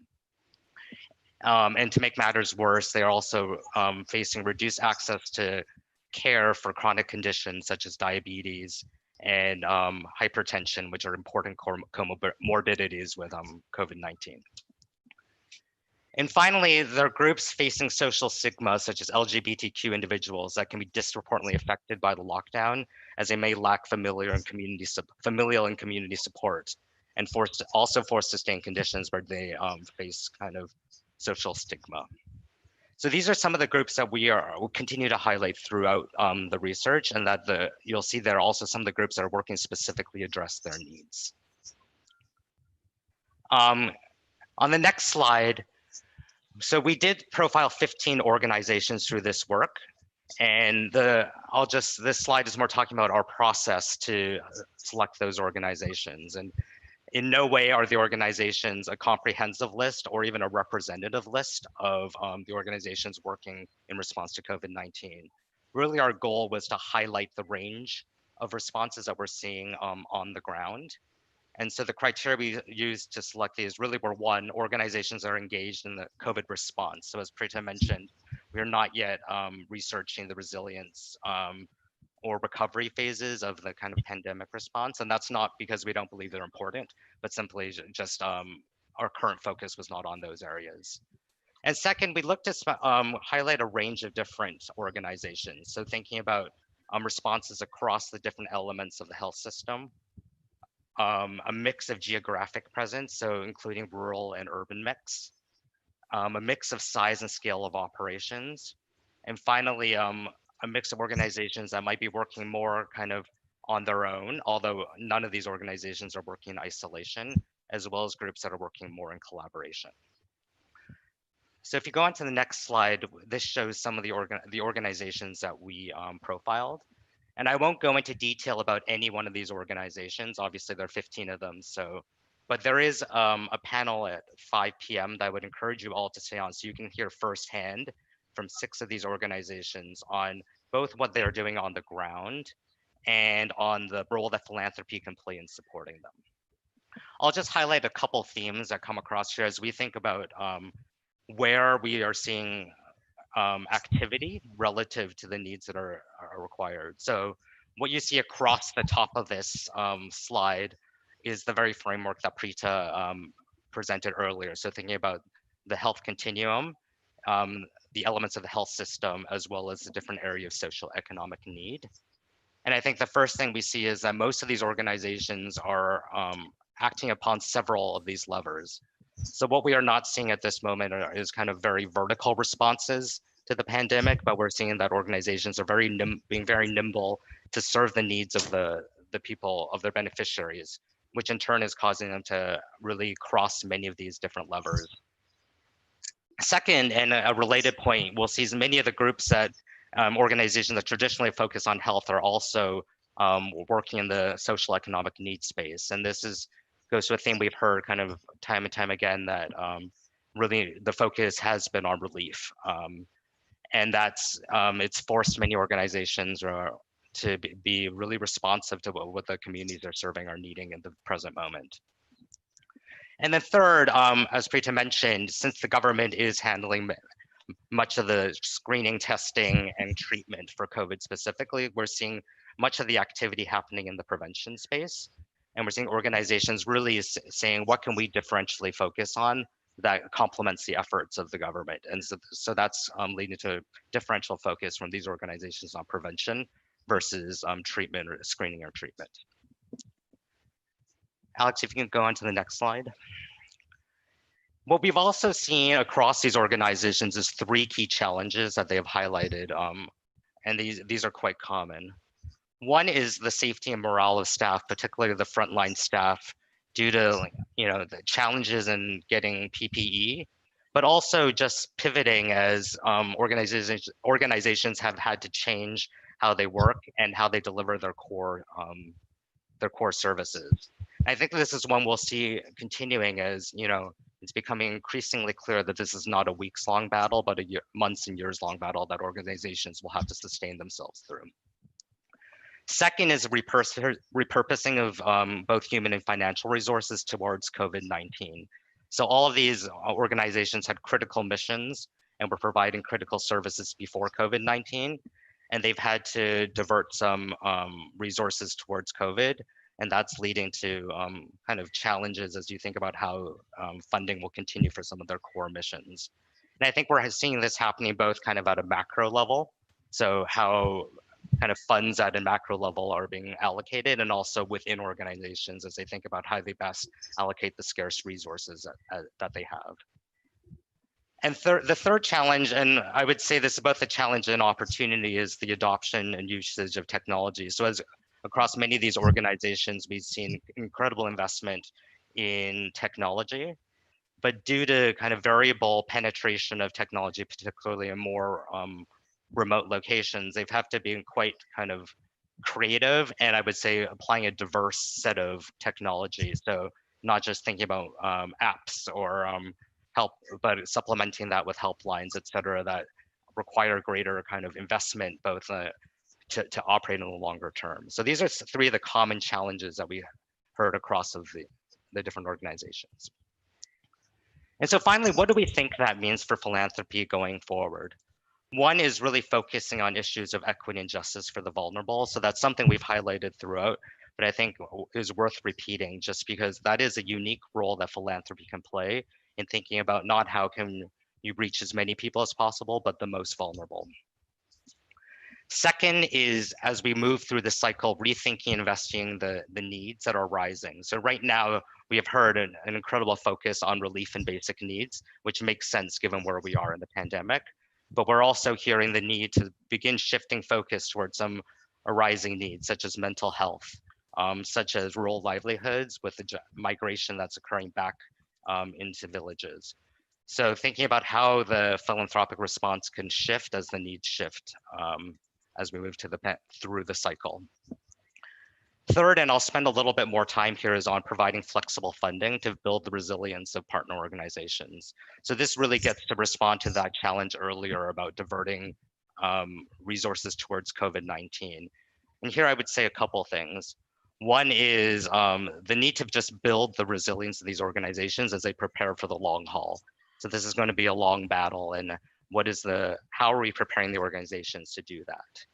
Secondly, the need to provide the type of funding to allow organizations to continue their core missions and not just COVID response. So we've seen a lot of funding flow towards the COVID response, but the missions that these organizations have pursued continue to be just as important. And many of the services that they offer, such as treatment for chronic diseases, helping with routine vaccinations, are critical components as we think about the long-term ability to to treat and control the pandemic. And third, I think one of the most inspiring things we've heard throughout the interviews we've had is the kind of nimbleness that organizations have had to respond to the changing dynamics on the ground and to the specific needs of the populations that they address. And I think flexible funding will be critical to that, as it will be hard to even predict what the needs are as the realities on the ground continue to shift day to day and week to week. And finally, a theme we've continued here is the need to collaborate to leverage scarce resources. So as it's clear, this will be a multi-year battle to both kind of respond and then recover from the pandemic. The need for organizations to think about how they leverage their network across civil society, but also government corporations to play the role that they can most effectively play in the broader response. Alex, I'll let you. So we've given you a very high level overview of the memo and also to allow for some time for questions. But a full copy of this will be available on our website at the beginning of the next week. So I encourage you to visit the website to get the full memo. As well, you see there the emails for Preeta, myself, and Niloufar. You feel free to contact any of us with either questions, comments, or if you wish to receive a copy of the memo. We really hope this is the beginning of a conversation about how philanthropy can best address the COVID response and not kind of a definitive kind of stake in the ground. Great. Thanks, Donald, and thanks, Preeta, for the presentation. What we can do is look at a few questions in the next few minutes. We'll wait for them to come in, but I have two now and I can read them and feel free to answer them, any one of you. I think the first one is more about our methodology. So there's a question on whether we just focused on nonprofits in the study or we also looked at other types of organizations. So if you want to answer that, Preeta. You're on mute, Preeta. Yeah. So when we developed the methodology for the study, to be completely frank, it started with a bigger focus on nonprofits. Because as Brisbane, we were hearing a lot of nonprofits as well as philanthropies approach us to ask, how can they support the COVID response in a most effective manner? So a lot of the organizations we profiled and spoke to are nonprofits working on the ground. But that said, we also saw that a lot of social enterprises, which are not technically nonprofits in terms of the way they're set up and their revenue model, are also looking at COVID response in very meaningful ways. And many of them were working with very sustainable models to support marginalized, vulnerable populations. So as we embarked on the study, we did expand our arc of focus to not just nonprofits, but to look at organizations that are doing meaningful work on the ground. And several of them were social enterprises as well. And similarly, in terms of our target audience, as I mentioned, we are not just going to look at the philanthropic funds, although they would be the primary focus, but also funds like ACT, the Action COVID Team Fund, which, as several of you know, is being constituted by PE, VC funds and other for-profit investors who have come together to support the COVID response. Great. Thanks. I think this other question is interesting. They're asking us to make an estimate or a projection of when they think that organizations or philanthropists will start focusing on resilience and recovery. So any thoughts on that from either of you? Yeah, I think I wish I sat at World Health Organization, who are probably most close to this from a global perspective, because I think the first and foremost thing is that there's a global pandemic, right? So even as we look at and countries that are ahead of us in the curve, so to speak, which are reducing the rate of transmission, like say South Korea or Singapore, or indeed even Wuhan, are having what they're calling second or third waves of the epidemic. So in my view, this is not going to be a clean, cut and dry transition from one scale of the cycle to another. maybe compared to some other natural disasters where you can actually move from, the crisis is hit, let's say the tsunami. It's not that you're being hit by multiple tsunamis, every second or third month. So I think that's really an important factor here, that, the nature of the pandemic we are grappling with is one that's evolving. And until there's a vaccine or there's treatment, there's really no going to be getting out of one phase into the other phase. And just yesterday, the chief scientist at WHO, Dr. Soumya Swaminathan, and Dr. Peter, who heads the London School of Hygiene and Tropical Medicine, have already gone public saying that this is going to be a 3 to 4 year battle. So I do think there would be elements of response and preparedness always interwoven with recovery and resilience. But that said, I think from a philanthropic response in India perspective, I think there is a lot of focus on looking at how the systems can be rebuilt for recovery phase as well, particularly in areas that are what the government is calling the green zone, or areas which are hopefully going to transition from, say, an orange zone into a green zone. I think there are efforts to start thinking about recovery as well as building resilient systems to prevent the second or third waves. And of course, those in the red zone or even orange zones in the Indian context are still going to be grappling a lot more with response and preparedness in the coming months and years. So I think there would be different levels of the cycle transition by country and by geographies within a country. Great. And I think following up on that question itself, what are some of the sectors that will become really important going forward?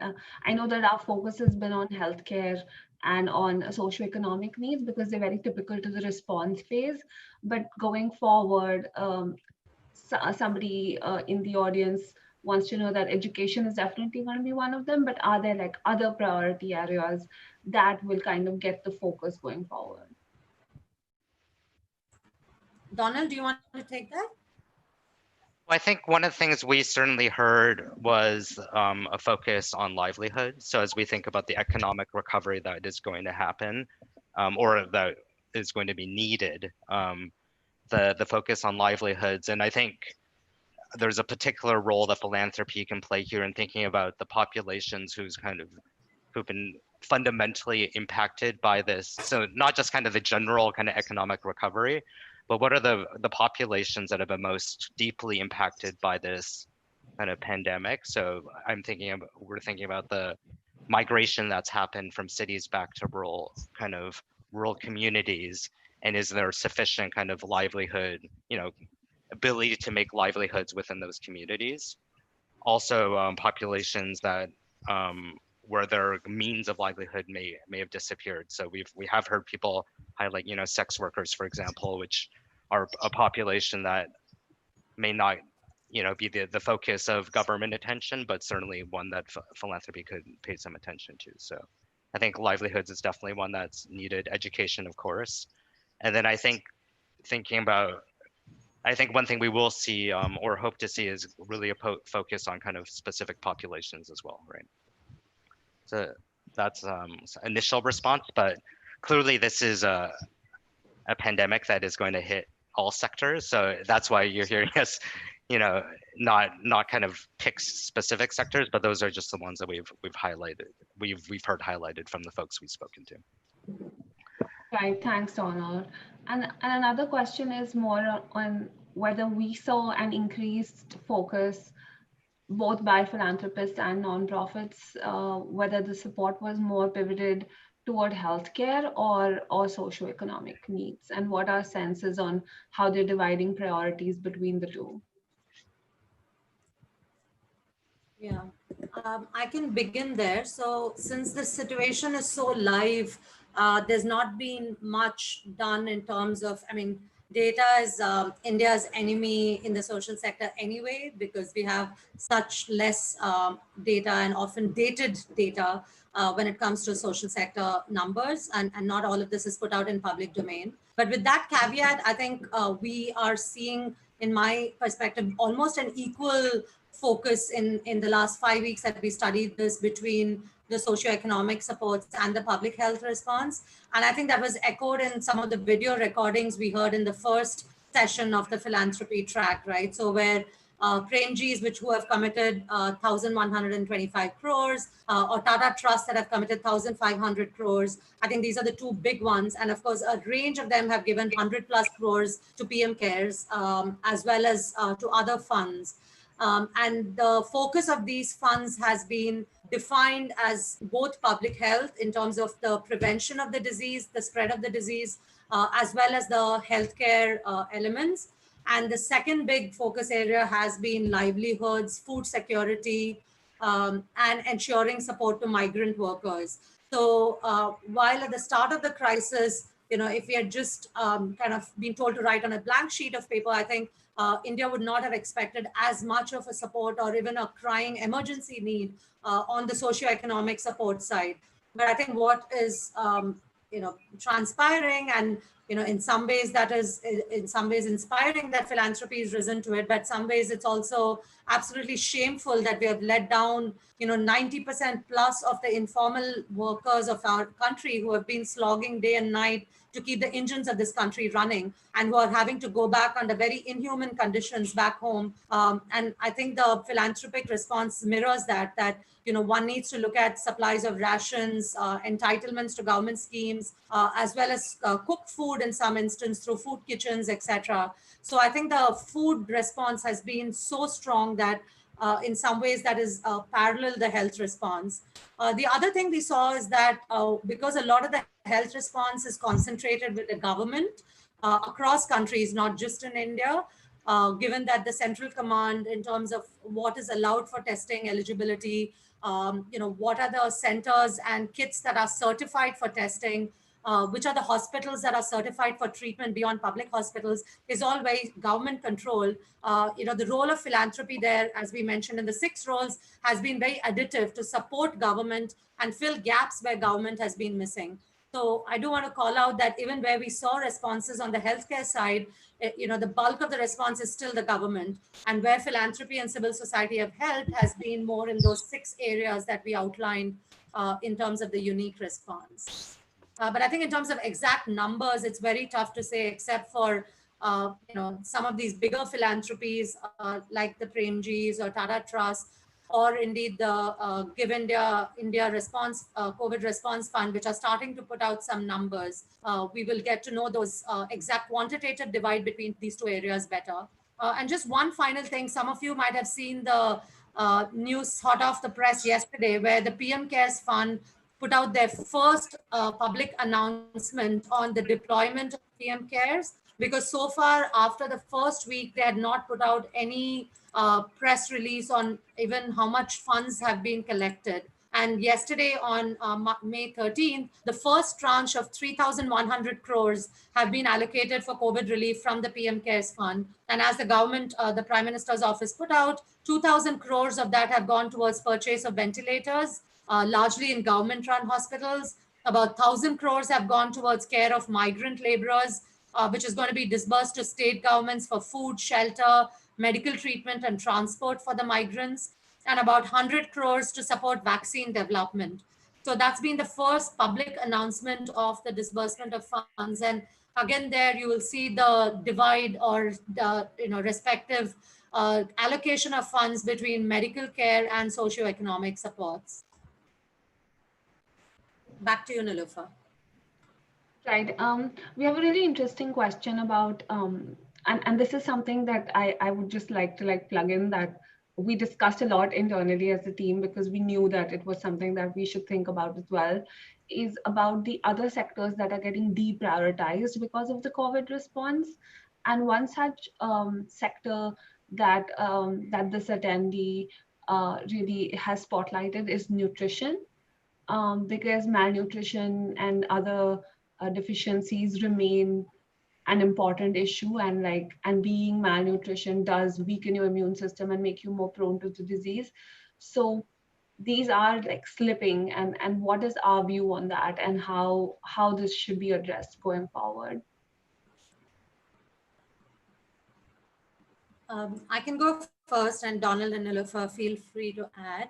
I think nutrition, other health areas, unless acted upon, could become a ticking time bomb and cause of a secondary health crisis in the country.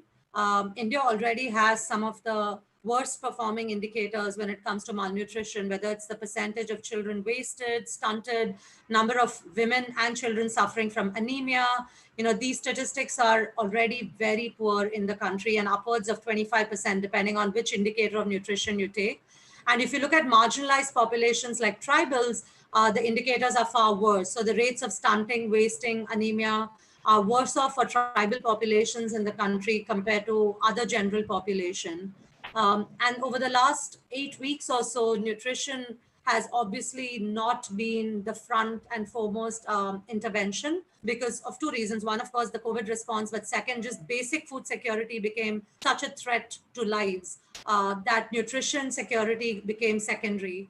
And I think going forward, unless one looks at a more holistic response for nutrition being as critical as the COVID response, and indeed other comorbidities like non-communicable diseases, other chronic diseases being as critical to the COVID response, I think we are going to be setting ourselves a few years back towards achievement of SDGs. And another proven fact that's been written extensively in Lancet and other medical journals is that if somebody is malnourished or has comorbidities, then your immunity to any disease is much lower. And for COVID, it's already been shown that patients who are comorbid with, say, diabetes or kidney issues or cancer or TB or other respiratory issues are going to have a much higher sense of morbidity and mortality. So I would agree with the participant who raised this, that nutrition and other health interventions are absolutely critical to be dovetailed in the COVID response as opposed to coming after it. Yeah. And I think I totally agree with Preeta, and I think that's, one of the roles we think philanthropy should be playing in this pandemic is also kind of recommitting and doubling down on their existing grantees. So we know the economic pressures are coming, and that there's a critical role for philanthropy to continue supporting the grantees that have been kind of the bedrock of their portfolios. Right. And also, I think this is a good opportunity to point to some of the Bridgespan resources on working with philanthropists like as partners and having those conversations. So if you go to the Bridgespan website, www.bridgespan.org, you will find a COVID response tab, which has these links. So please feel free to go there and browse because I think that trying to get these resources in one place has been a priority for us over the last 1 month, and we hope it really benefits more people to go there and see those resources. And of course, as Donald also mentioned, our email addresses are at the on this last slide, which is on display. So feel free to reach out to us if there are any resources that interest you and if you want to take any conversations further. I think that this is a good time to sum up the questions. I think we've covered most of the themes that have been brought up. Our next session will start in about 10 minutes. And I would request you to stay tuned to this session because Donald spoke about the 15 organizations that we've profiled, and we've invited 6 of those to come here and share what work they do and some of the challenges that they're seeing on the ground, and also what their perspectives are on how philanthropy can play an important role for them and for their organizations. So we will begin in about 8 minutes, and we hope you stay tuned. Thank you.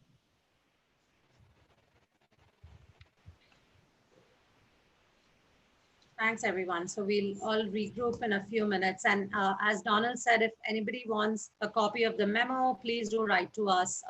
That obviously will have much more details of some of the summary findings that we presented. And of course, if you have specific questions or ways in which we could be helpful, then we'd be happy to take those offline.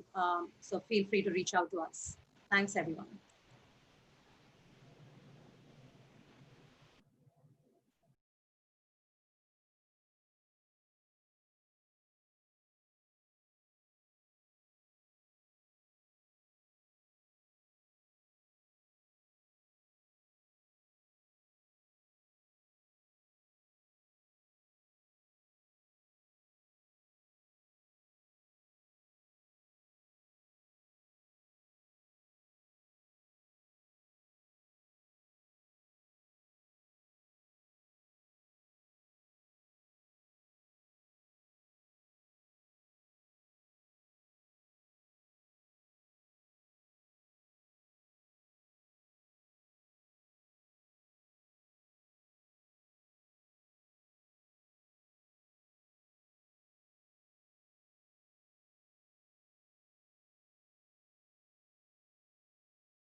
thank you, everyone, for staying tuned for this next session. As mentioned, this next session is titled How Philanthropy Can Better Support Change Makers. And the session really explores the journeys of 6 organizations who are at the forefront of the COVID response efforts. These are 6 of the 15 organizations that we've studied closely and profiled. Again, just to mention, they are not, this is not a comprehensive list, and it's also not a representative list. We chose organizations that were diverse. We wanted to just portray the scale of the response and the diversity in the response and the different kind of efforts that are being observed on the ground. So today we've asked 6 of these organizations to be here and in a TED-style 10-minute talk, discuss what their experience has been and how they think philanthropy can really play an important role for them.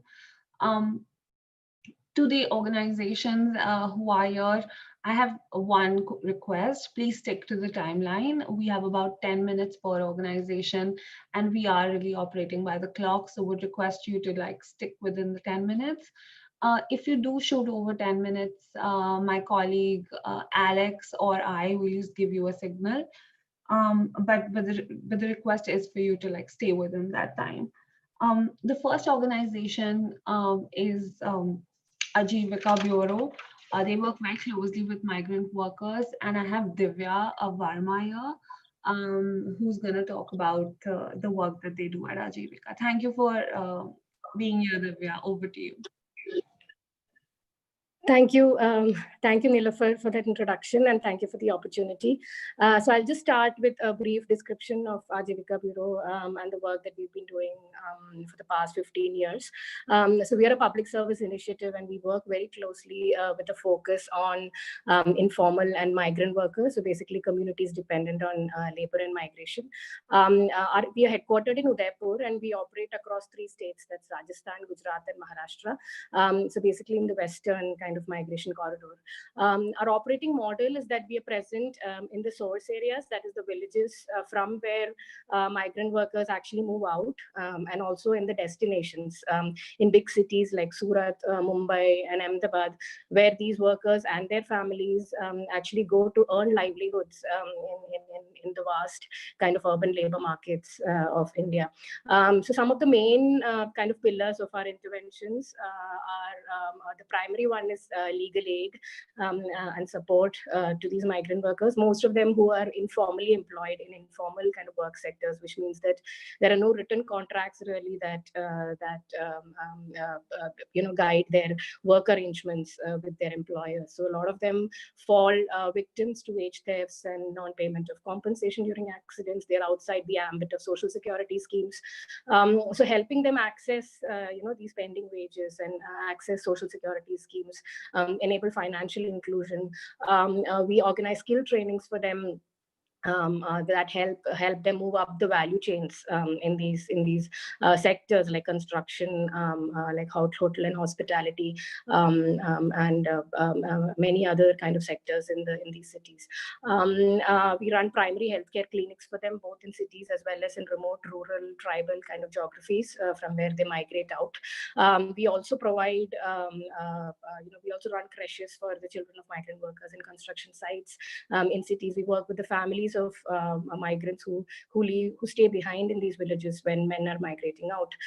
We also have a specialized research and policy advocacy team that really does very preliminary and specialized kind of work on the issues faced by migrant workers.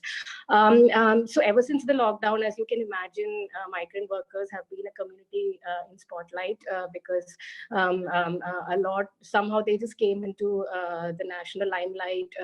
There were a lot of media coverage of the kind of issues that they were facing and their exodus from cities, and we were really I think the whole policy apparatus was really caught off guard with the scale of this issue and with how this issue kind of exploded post the lockdown. So here at Ajivika Bureau, we were obviously these are old issues for us really. These are issues that we've been talking about for a decade that we've been trying to draw attention to for a long number of years. But it's just that now with the lockdown, with the kind of structural kind of challenges that was posed on the economy, a lot of these issues really just compounded and precipitated and took the form that we have seen, of a humanitarian crisis, really. So Ajivika Bureau actually runs a labor helpline along with our legal aid work. This was a helpline that we've been running for about 8 years with the support of Rajasthan government, and post the lockdown, we just publicized it again in our communities to say that if you are stranded in cities, you can reach out to us through this helpline, and calls just started pouring in, and our labor lines were exploding, and for every one call that we were able to take, we were missing about 4 to 5 calls.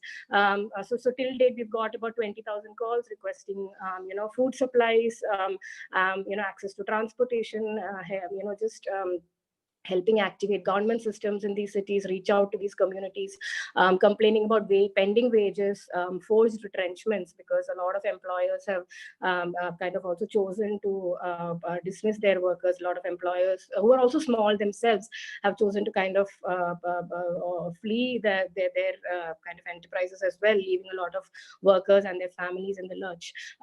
So till date, we've responded to more than 20,000 calls from migrant workers across the country, and we've kind of facilitated wage payments to them, supply of ration to these families, to more than 85,000 workers, really, because a lot of the municipal corporations in these cities really don't have any information about where the migrant hotspots are. So using our community networks, using information from the calls we received, we've really kind of facilitated the activation of these government networks to be able to reach out to these workers, to some workers who were still stuck further in the peripheries, who could not be reached through food transfers. We facilitated direct cash transfers to them into their bank accounts to more than 2,000 workers, amounting to almost 15 lakh rupees. Again, advocacy and communications were an important part of our interventions in this period. So we've undertaken sustained kind of advocacy efforts with the government, with the industry at various levels, just advocating for transportation for workers to go back home, allowing them to go back home to their villages, and also talking about police brutality that many of them have had to really undergo in this period. Also kind of just raising our voice against the forced entrenchments and the lack of wage payments and the sheer lack of cash and liquidity and incomes that these communities have had to endure during this period. We've undertaken relentless kind of communication efforts in order to spread awareness about this issue. We've come out with various videos because there's still a lot of misinformation and rumor regarding this community. But so just trying to throw light on how vulnerable this community is and what are their issues and what is the role that they really play in actually building our cities, and why it is important to actually look at them as human beings and treat them with dignity that they really deserve. So these were some of the themes that we tried to address through our communication efforts. If one were to kind of switch gears and talk a little bit about the challenges, I think definitely, I mean, all of us have had to step up and really kind of work around the clock, either by way of providing direct relief and direct support to workers, or talking with governments, talking with policymakers in terms of actually providing relief to these workers. Also, one of the challenges, I mean, definitely we were also caught off guard by the exodus of calls that actually came into our labor line. So immediate kind of staffing and logistical issues, and also not having the required mobility to actually move around in cities to be able to help these communities physically. That was a big challenge. In terms of funding, I would say that one of the major kind of challenges, and this also talks to what I would say is one of my kind of recommendations for how how philanthropists could actually look at this issue going forward, is that a lot of us are approaching us with very short-term, immediate, emergency kind of funding support, which is very, very important. I'm not trying to discount the importance of that. Again, the situation is really dire and it's dynamic and evolving. But I would also request philanthropists going forward to really look at the long-term, impact of this issue, the structural nature of this issue, the systemic kind of fault lines in our country, in our society and the economy that have really cracked open during this lockdown. So I think we really require a lot of purposeful investment in, building resilience in these communities, both in the rural areas, so that people don't have to undertake distress migration on such a large scale, but also in terms of, building social protection, building safety nets, income transfers, investing in primary health kind of infrastructure, and also investing in education. So really just investing in the systemic and long-term nature of these issues, so that these communities are not caught so off guard, and they have something to fall back on when some crisis like this appears in the future. Great. Thank you so much, Divya. This was really informative. And I think the point that you make on philanthropists to be flexible and support organizations with their core missions and not just, divert all the funding to COVID, because although it is required and it is like the need of the hour, the unique role that they can play is to not be so short-sighted, right? And to make sure that they are extending their support through the course of this phase, because it's not going to end in 2 months. It is going to go on for a while, and these problems have been in the ecosystem for a long time. Thank you so much for sharing your thoughts. To all the attendees, please feel free to drop in your questions. If you have any specific questions for Ajivika and for Divya, make sure that you note that when you put the questions, and we can spend time if we have on diverting those questions to them, which they can take offline, or addressing them. So thank you. Our next speaker is Aniket Devgar from Haq Darshak. Haq Darshak is one of the social enterprises that we profiled, and they work mostly on unlocking capital from government subsidies and helping those who struggle to unlock those subsidies, onboard those platforms, and get on board. So Aniket, over to you. Yeah, thank you, Nilufer. Hi everyone. This is Aniket. I run a social enterprise called Haq Darshak. So we essentially help citizens get access to government schemes and documents.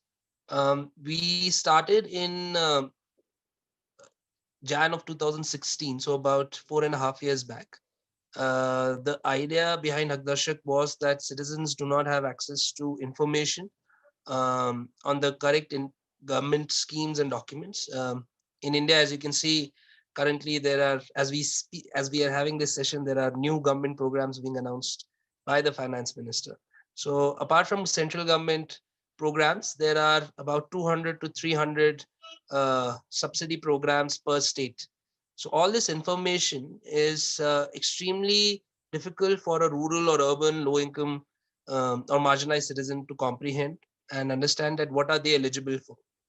So there are 3 steps of our process. Number 1, we have a mobile and web technology platform, which basically is a rules engine, which maps the profile of the citizen and tells them what are the exact government welfare programs that the citizen is eligible for. It also tells them that what are the different documents and forms that they need to apply for to get this. We also have our in-house research team, which has digitized over 7,000 government programs, and all of them in different local languages. So all our content is in local languages. We've covered the content for all the states in the country. The third is the execution. So when we started Haq Darshak, the idea was that information gap needs to be bridged, but we realized that bridging the information gap alone is not enough. We also need to do the ground handholding, and that was done through the ground women entrepreneurs. So we have trained about 5,000 women entrepreneurs in rural and urban India. These are members of self-help groups and federations. who use the mobile app and are able to help the citizens then avail of the right information and help them end to end in applying for that government scheme and documents. So they track the application right till the end in terms of what are the different schemes and documents that they are eligible for. Uh, Other than the ground entrepreneur, the women entrepreneurs, we also work directly with a lot of corporate partners. So we work with construction workers, we work with Uber drivers, we work with factory workers, communities around power plants to directly get them access to social security and other government schemes. So a lot of health insurance, life insurance. We also work on in rural areas on Narega. So the idea is that how do you ensure that apart from the basic schemes, how do you also get them the basic documentation which sets them up for other financial programs and schemes in the future. So far, we worked in about 20 states with a pan-India team of 180 people. And right now we have 1,500 active women working on ground as entrepreneurs across these 20 states. Our presence is 70% rural and 30% urban, and it is growing now with the current pandemic and COVID lockdown.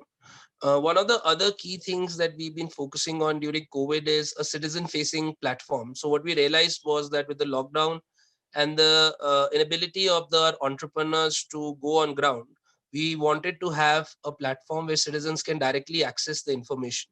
So within 10 days of the lockdown, we were able to launch a helpline in 11 different languages on 1st April to ensure that people could call on those numbers and get all the information. Plus, on 20th April, we were able to launch a citizen app, which is downloadable on our web portal, haqdarshak.com, where you can download the app and get all the information on government schemes. You can browse in local languages, call for Haqdarshak support via helpline. We also provide the offline support. So in the last 4 weeks of our operations, 4 to 6 weeks now, we've been able to help about 12,000 citizens get access to ration schemes and documents during the lockdown, apart from all the other project work that our teams have been doing. We believe that going forward, we need to work a lot more now with the migrants, urban migrants, but also considering the fact that a lot of these urban migrants will be now going back to their villages. So there is a increased need to work on schemes like Narega, schemes which ensure cash transfers to self-help groups to increase the cash liquidity for the rural poor. Uh, Apart from the current initiatives that we are also working on a platform to help micro rural entrepreneurs and small urban enterprises, MSMEs, to get access to government schemes. As all of you must have heard from the government and the minister that there are a lot of these government schemes also for micro entrepreneurs and MSMEs. And what we have realized is that to truly ensure that there is social security and sustainability for workers, we also need to support the entrepreneurs and the enterprises that are working on ground, because without their financial sustainability, getting workers to have a financial or sustainable livelihood is very difficult. So we are also now supporting through our helpline and an upcoming platform to support them with government schemes. Like Divya mentioned earlier, I would completely resonate with the fact that while immediate COVID relief programs are extremely important, in fact, even in our outreach, I think ration and food has been the top priority and has been the top need identified on ground, apart from basic government schemes and documents. And I think the civil society has really stood up right now, and they have come together to support a lot of people on ground. But I feel in the philanthropy sector as well as corporate CSR, there needs to be a more pragmatic and an approach which helps to think of how now we can identify these gaps in the ecosystem. We have seen how urban migrant workers have suffered during the current lockdown. How can we think of more better social security for them? Whether it's wages, whether it's better health insurance, life insurance, coming together of NGOs, social enterprises, and the government, and how can we build platforms which utilize this data more effectively, so that urban migrants, wherever they are, can utilize these different services. So I think a lot of investment needs to go in that direction. As I've already mentioned earlier, we also need to invest a lot more in our micro entrepreneurs, in our enterprises, to ensure that they are also sustainable, because as long as they are sustainable, they'll be able to generate more livelihoods both in urban and rural areas. And we need to definitely, while we are thinking in terms of all the content that is being created and all the different schemes, and even in other areas, all the services that are being created, we also need to very think in terms of how the content is being created in local languages, using a lot of audio and video means to ensure that this information is disseminated on the ground. So I would really urge all the partners who are participating in this call and also listening in, to really see that how we can build programs which are more collaborative and are thinking of scale, and while, like I said, and thinking of long-term social security for urban and rural poor. Thank you.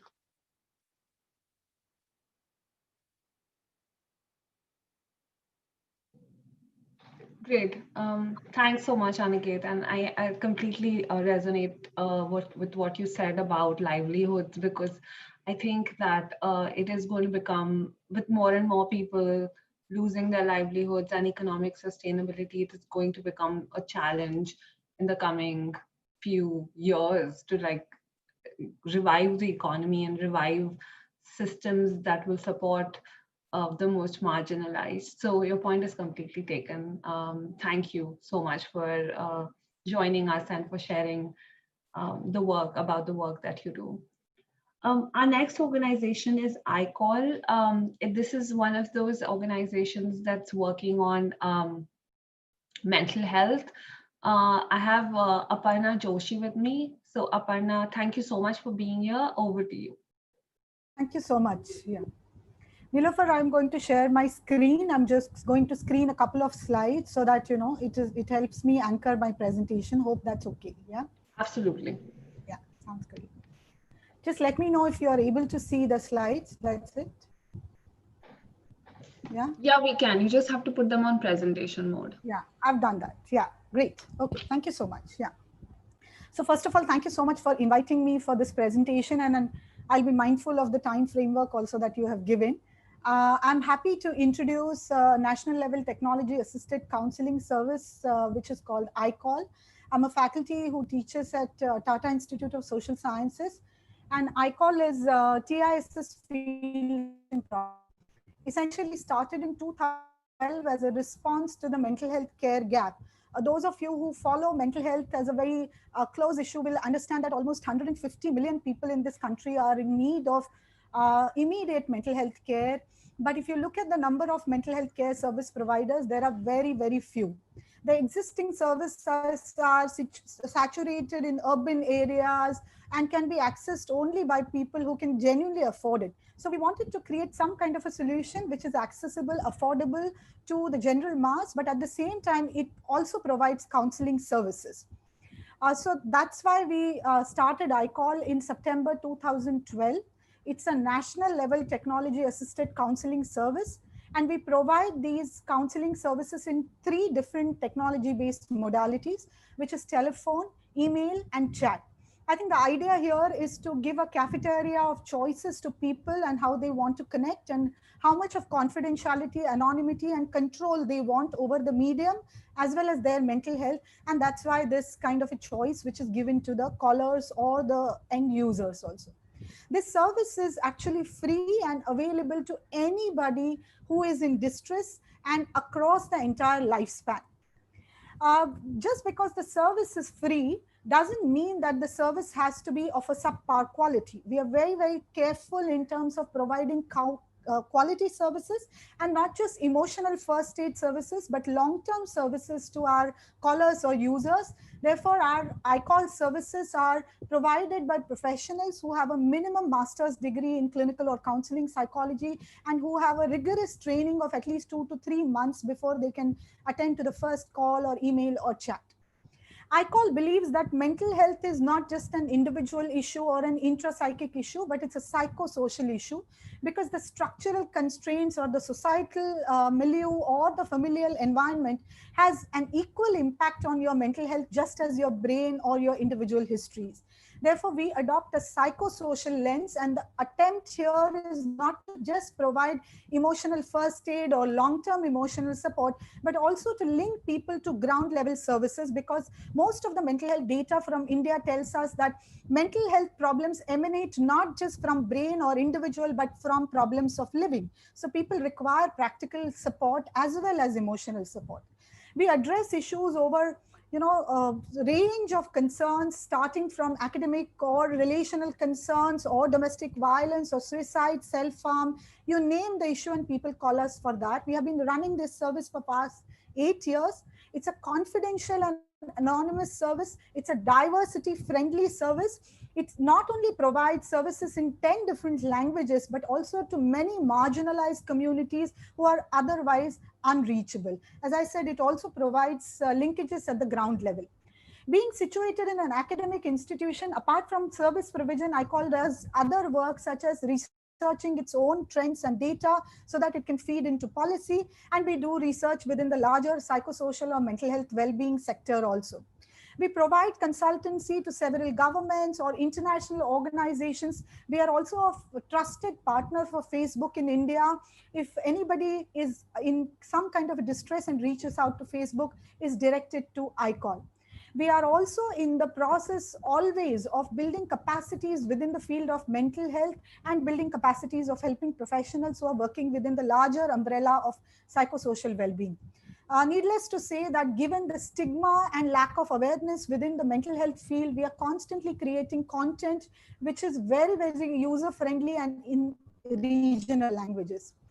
How are we responding to COVID-19? And I've clearly stated that it's not just a mental health response that is needed, but a psychosocial response that is needed.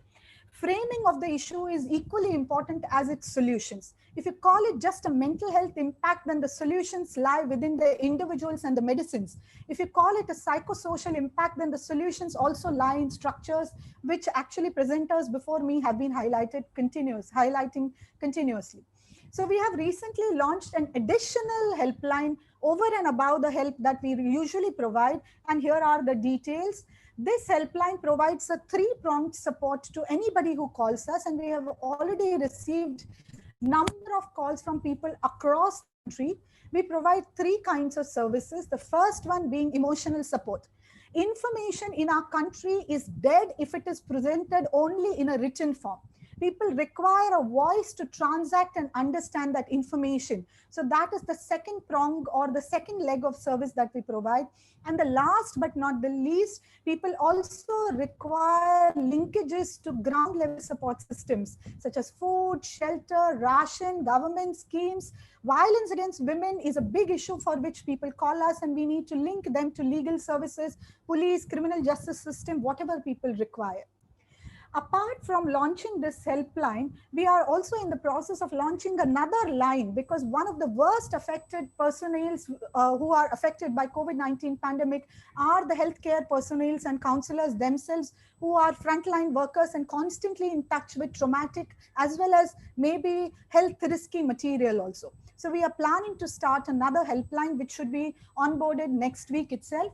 We are providing capacity enhancement workshops for many mental health professionals and organizations, since most of them have actually transitioned from a face-to-face to a technology-based modality and may not have the capacities. They may not have exact answer how to quickly respond to this kind of a crisis or pandemic.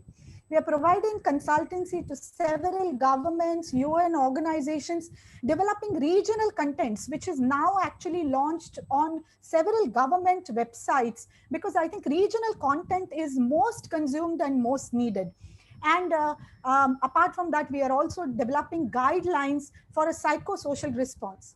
Coming to my last slide, but I just want to say that it's very, very heartening to know that mental health is being acknowledged as an important issue, and many people are responding to it, be it philanthropists or be it civil society organization. But I think the framing of the issue is extremely important. Purely calling it a mental health issue is actually having a very microscopic view of the entire gamut of response or the impact it has had. Just as we have health concerns, the lockdown itself has created many issues and they need to be handled through a psychosocial lens. For us, it is therefore important that just don't rush into creating helplines, but creating sustainable solutions, because COVID is not likely to disappear within a month or two. For us, some of the challenges and help to just conclude this whole piece is the switch itself. I think we moved from a full presence to a virtual presence, remote work, and I think it took us completely some time to adapt to the switch. Human resources is one of the challenges. Many people believe that technology solves everything. Actually, it is technology coupled with strong human resources and investment in good counselors and their self-care, which creates a good technology-assisted solution in a psychosocial space. So I think that is another one. We will be really helped if the philanthropists help us through technology, through linkages and network, to give us a broader reach and to help us connect to ground level services where callers need something to hold them in the long run also. Thank you so much, Nilofer, and thank you so much for giving me this opportunity also. Thank you, Aparna. And I think the point, I think mental health as an issue has always been sort of neglected in India and stigmatized even. So I think the pandemic in many ways is going to accentuate that issue and accentuate the stigma. And also mental health is one of those, I think, issues that has this inequitable sort of dimension to it, right? The people who are the poorest and the most marginalized actually face many more issues and have no access or no knowledge of how they need to like address it. So I think it's going to be really important for philanthropists to like really make a big bet on mental health at this time. Thank you so much for sharing your thoughts. Our next organization is Nora Health, and I have Edith Elliott and Shahid Alam with me who are gonna talk about Nora Health. Nora Health is an organization that we've profiled because of their focus on health tech and the fact that their interventions are very strongly anchored in technology, which is going to be an important area going forward as we pivot to a more remote way of operating and a remote way of really doing almost everything. So thank you for being here, Shahid and Edith. Over to you. Thank you so much. So this is Edith. Hi, everyone. I'm going to quickly give an overview of our organization and of our work before COVID to sort of anchor us there. So we work in hospitals, both government hospitals and private facilities, where we train family members with skills so they can be hands-on care providers for their loved ones. And that's been our mission. That's been our core anchoring vision for our work, is of a world where patients and their families are a core component of healthcare delivery and where they really are a part of the standard of care. So that means, you know, you or I, if we walk into a hospital, or anyone walking into a government hospital, instead of being handed a piece of paper with your discharge instructions that you may or may not be able to read and understand, and a bag of pills, you're engaged early on in your loved one's hospitalization, and you're given the information and tools that you need to keep your loved one safe once you go home, as well as some information on how to keep yourself and the rest of your family healthy. So our model, because we know that this can be very complex and difficult to do in hospitals that are under-resourced, first we start with engaging very high quality content that is culturally relevant, of course, translated into local language. Then we take a train the trainer's approach. So we upskill existing hospital staff versus placing new staff into a hospital. We upskill nurses and doctors on communication and family caregiving and engagement practices. So they use the tools that we've developed, and we provide that additional hand-holding. We support in the implementation. So we use the tagline, turning hospital hallways and waiting rooms into classrooms. We help the hospital understand how and when family members are gathering naturally, and how and when it would be easy for the nurses to bring people together and provide this information. And then we provide follow-up via mobile, whether it be an IVR or otherwise. And we do research and monitor quality so that we have a continuous feedback loop back to our content to improve quality.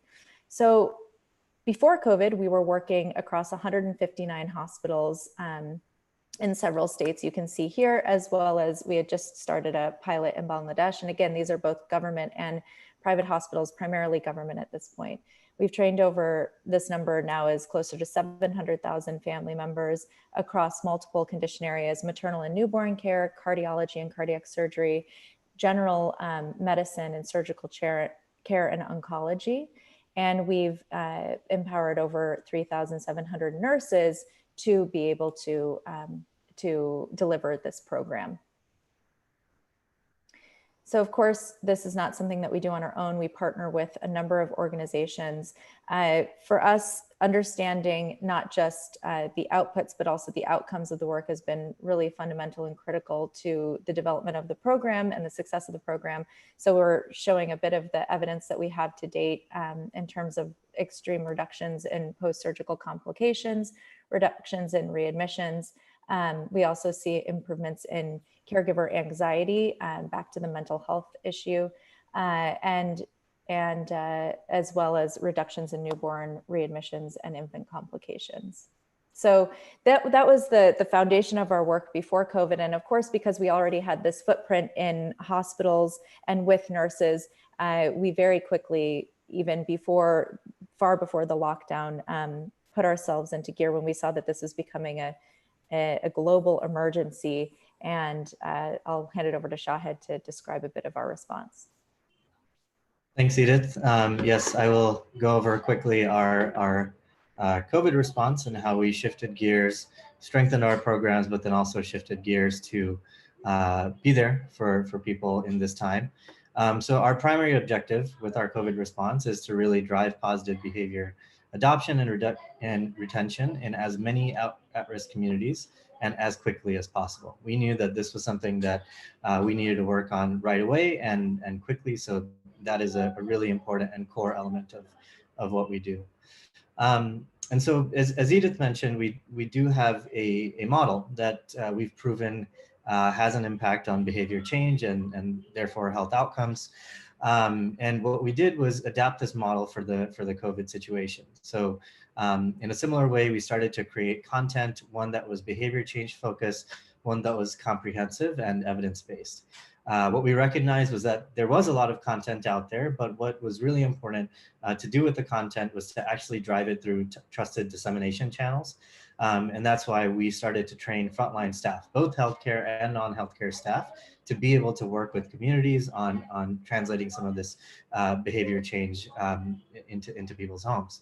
And then finally, we have a follow-up program that happens digitally. Everyone, most everyone has a mobile phone in their house, whether it's a big phone or a small phone.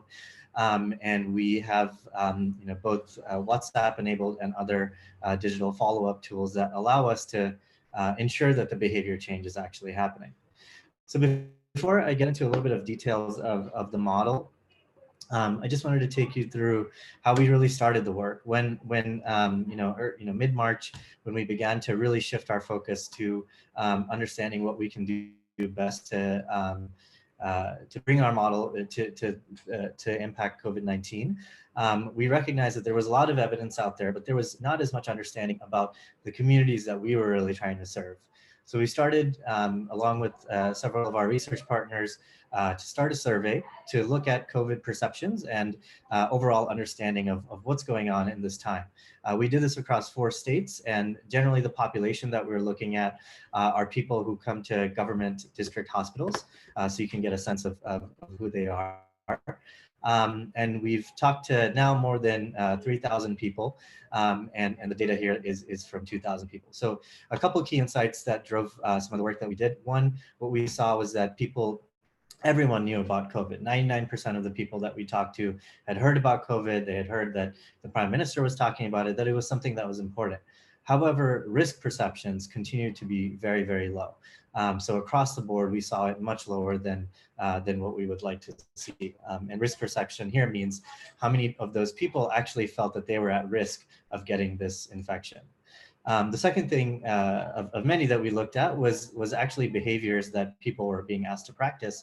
How well do they actually know those behaviors? How well are they able to practice them. And what we see is across the board, hand washing, something that's very important. That is somewhat well known across the board, but we see a precipitous drop to all of the other behaviors. So what we saw is that there wasn't a comprehensive message that was actually going out. So this is what really informed our response. We started to develop content on the basics, but then looked at nuances, both in terms of how do you practice these things when you're going out? How do you practice these things when someone is unwell in your home? And very importantly, how do you practice these things if you're caring for someone who's unwell? Also, if you have someone who's high risk in your home, or if you're a frontline health workers, how do you adapt some of these practices to your situation? We, along with our partners, and I'll get to this in a little bit, but Kaleidofin was one of our first partners that we started to work with, and we started to understand how do we take this content and make it into multiple modalities so that they can actually drive it through their systems. So that's why we decided to create audio, video, infographics, and everything was made with this core element of making sure that what we were creating is visually actually representative and speaking to people in the way that they were used to. Unfortunately, we had to pivot. We usually do this over live action film so that people can really engage with it more. But we had to go to animation, and we did a lot of testing around it. And so you can kind of see some of those elements come out in our visuals. The second thing, as I mentioned, is it's not just the content that's important for us, it's actually actively driving it through trusted communication sources.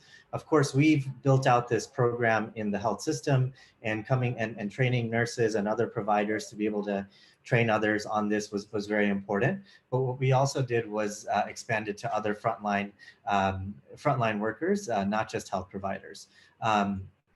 We also have a digital follow-up tool, which again is over WhatsApp, but also is backed up by 60 people who we've trained in our healthcare providers who can actually proactively train people over the phone. And so what we do is we try to identify high-risk individuals through our partners and actually call them and engage with them in dialogue around COVID. These are, again, I think there's been a lot about partnerships and how important that is. We typically had only, most of our work was through the health system and with the government, and we still continue that, and our programs are there, but we've expanded it a lot and are so thankful to our partners, especially frontline organizations, early ones that we brought on, Kaleidofin, Ambuja Cement, and others we've really learned alongside. And what you'll see here is just some of the elements of how our work is actually looking now. This is some of our hospital programs with now physical distancing, people wearing masks. What we're seeing is people are really engaging with our WhatsApp program more and more now, and not just talking about things like how do you breastfeed, or I'm having trouble doing that, but how do I get my immunization? I don't know which hospital to go to. So connecting people to systems. And the last thing I just wanted to point out here is that communities organize themselves and are the best and most effective in terms of understanding how to use the content. What we're there to do is just to strengthen the leaders within that system so that they're able to develop that well, or deliver that well. And so you see some of those pictures here. And in terms of what we're looking for right now is and what we need from philanthropy is to really be able to continue our work and not just in terms of addressing COVID, but in terms of addressing all of the other health conditions that are, especially ones that are, patients who are marginalized and at risk, typically, for example, TB patients, maternal child health issues, and making sure that we are able to focus our programming there and continue to have the impact that we need to and refine our program so that it's relevant in this time. And what I'll just wrap up with is that we're constantly looking for new partners and folks that we can continue to work with, build out and refine our products, but also drive some of the behavior change that we're trying to have. So please reach out to us. And we're so grateful to all the organizers for allowing us to have a moment to share our work. And thank you so much for putting this together. Great. Thank you so much, Edith and Shahid. What I really like, I think, are the elements of human-centered design in your work in general. And I mean, given the work that we've done with multiple clients, I think one resonating theme has been that technology is not useful if it's not usable. And I think that's a challenge that so many of these like really fancy tools really face, that they just don't really go down well with people at the grassroots. So thank you so much for the work that you do, and thank you so much for sharing your story with us. Our next organization is Project Mumbai, and we have Shashi Joshi with us, and they're doing some really great work with frontline workers to support them and enable them to really take part in the response efforts. So over to you, Shashi. Thank you so much for coming.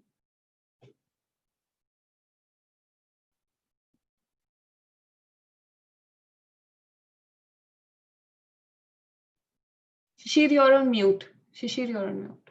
Sorry. Hi, sorry. Thank you, everyone. And it's so fascinating to hear great stories of fantastic work from so many people. COVID has brought out so many more heroes in different organizations. And it's really a great learning for me at every step. Can you hear me? Can you hear me? Yes, we can hear you. Okay, great. Sorry. So I'll just give you a quick sum up of what Project Mumbai is. We are a completely different structured organization than all the others I've heard so far. We are a model of public-private people participation. We run Mumbai in one way, if I would call it. It's the maximum city. It's the most chaotic city. Mumbai, if one would say, is run by multiple organizations. 18 institutions run the city. It's almost like an orchestra without a conductor. And what we've managed to do is to create social transformation through initiatives of scale. Approach being a three-pronged approach. One is a bottoms-up involving people. People remain our purpose, a bottoms-up approach. Second is a top-down approach involving government where policies are framed. We are part of those policy framework, and then ensuring that they reach out to the people also. And third, which is our strength, is to keep it collaborative. There are like-minded organizations. It's important to pull down those silos and work together. Areas we worked on are healthcare. We have one of the largest mental health, adolescent mental health programs in the country that Project Mumbai, in a collaborative manner, is running in 1,200 municipal schools of Mumbai and Thane.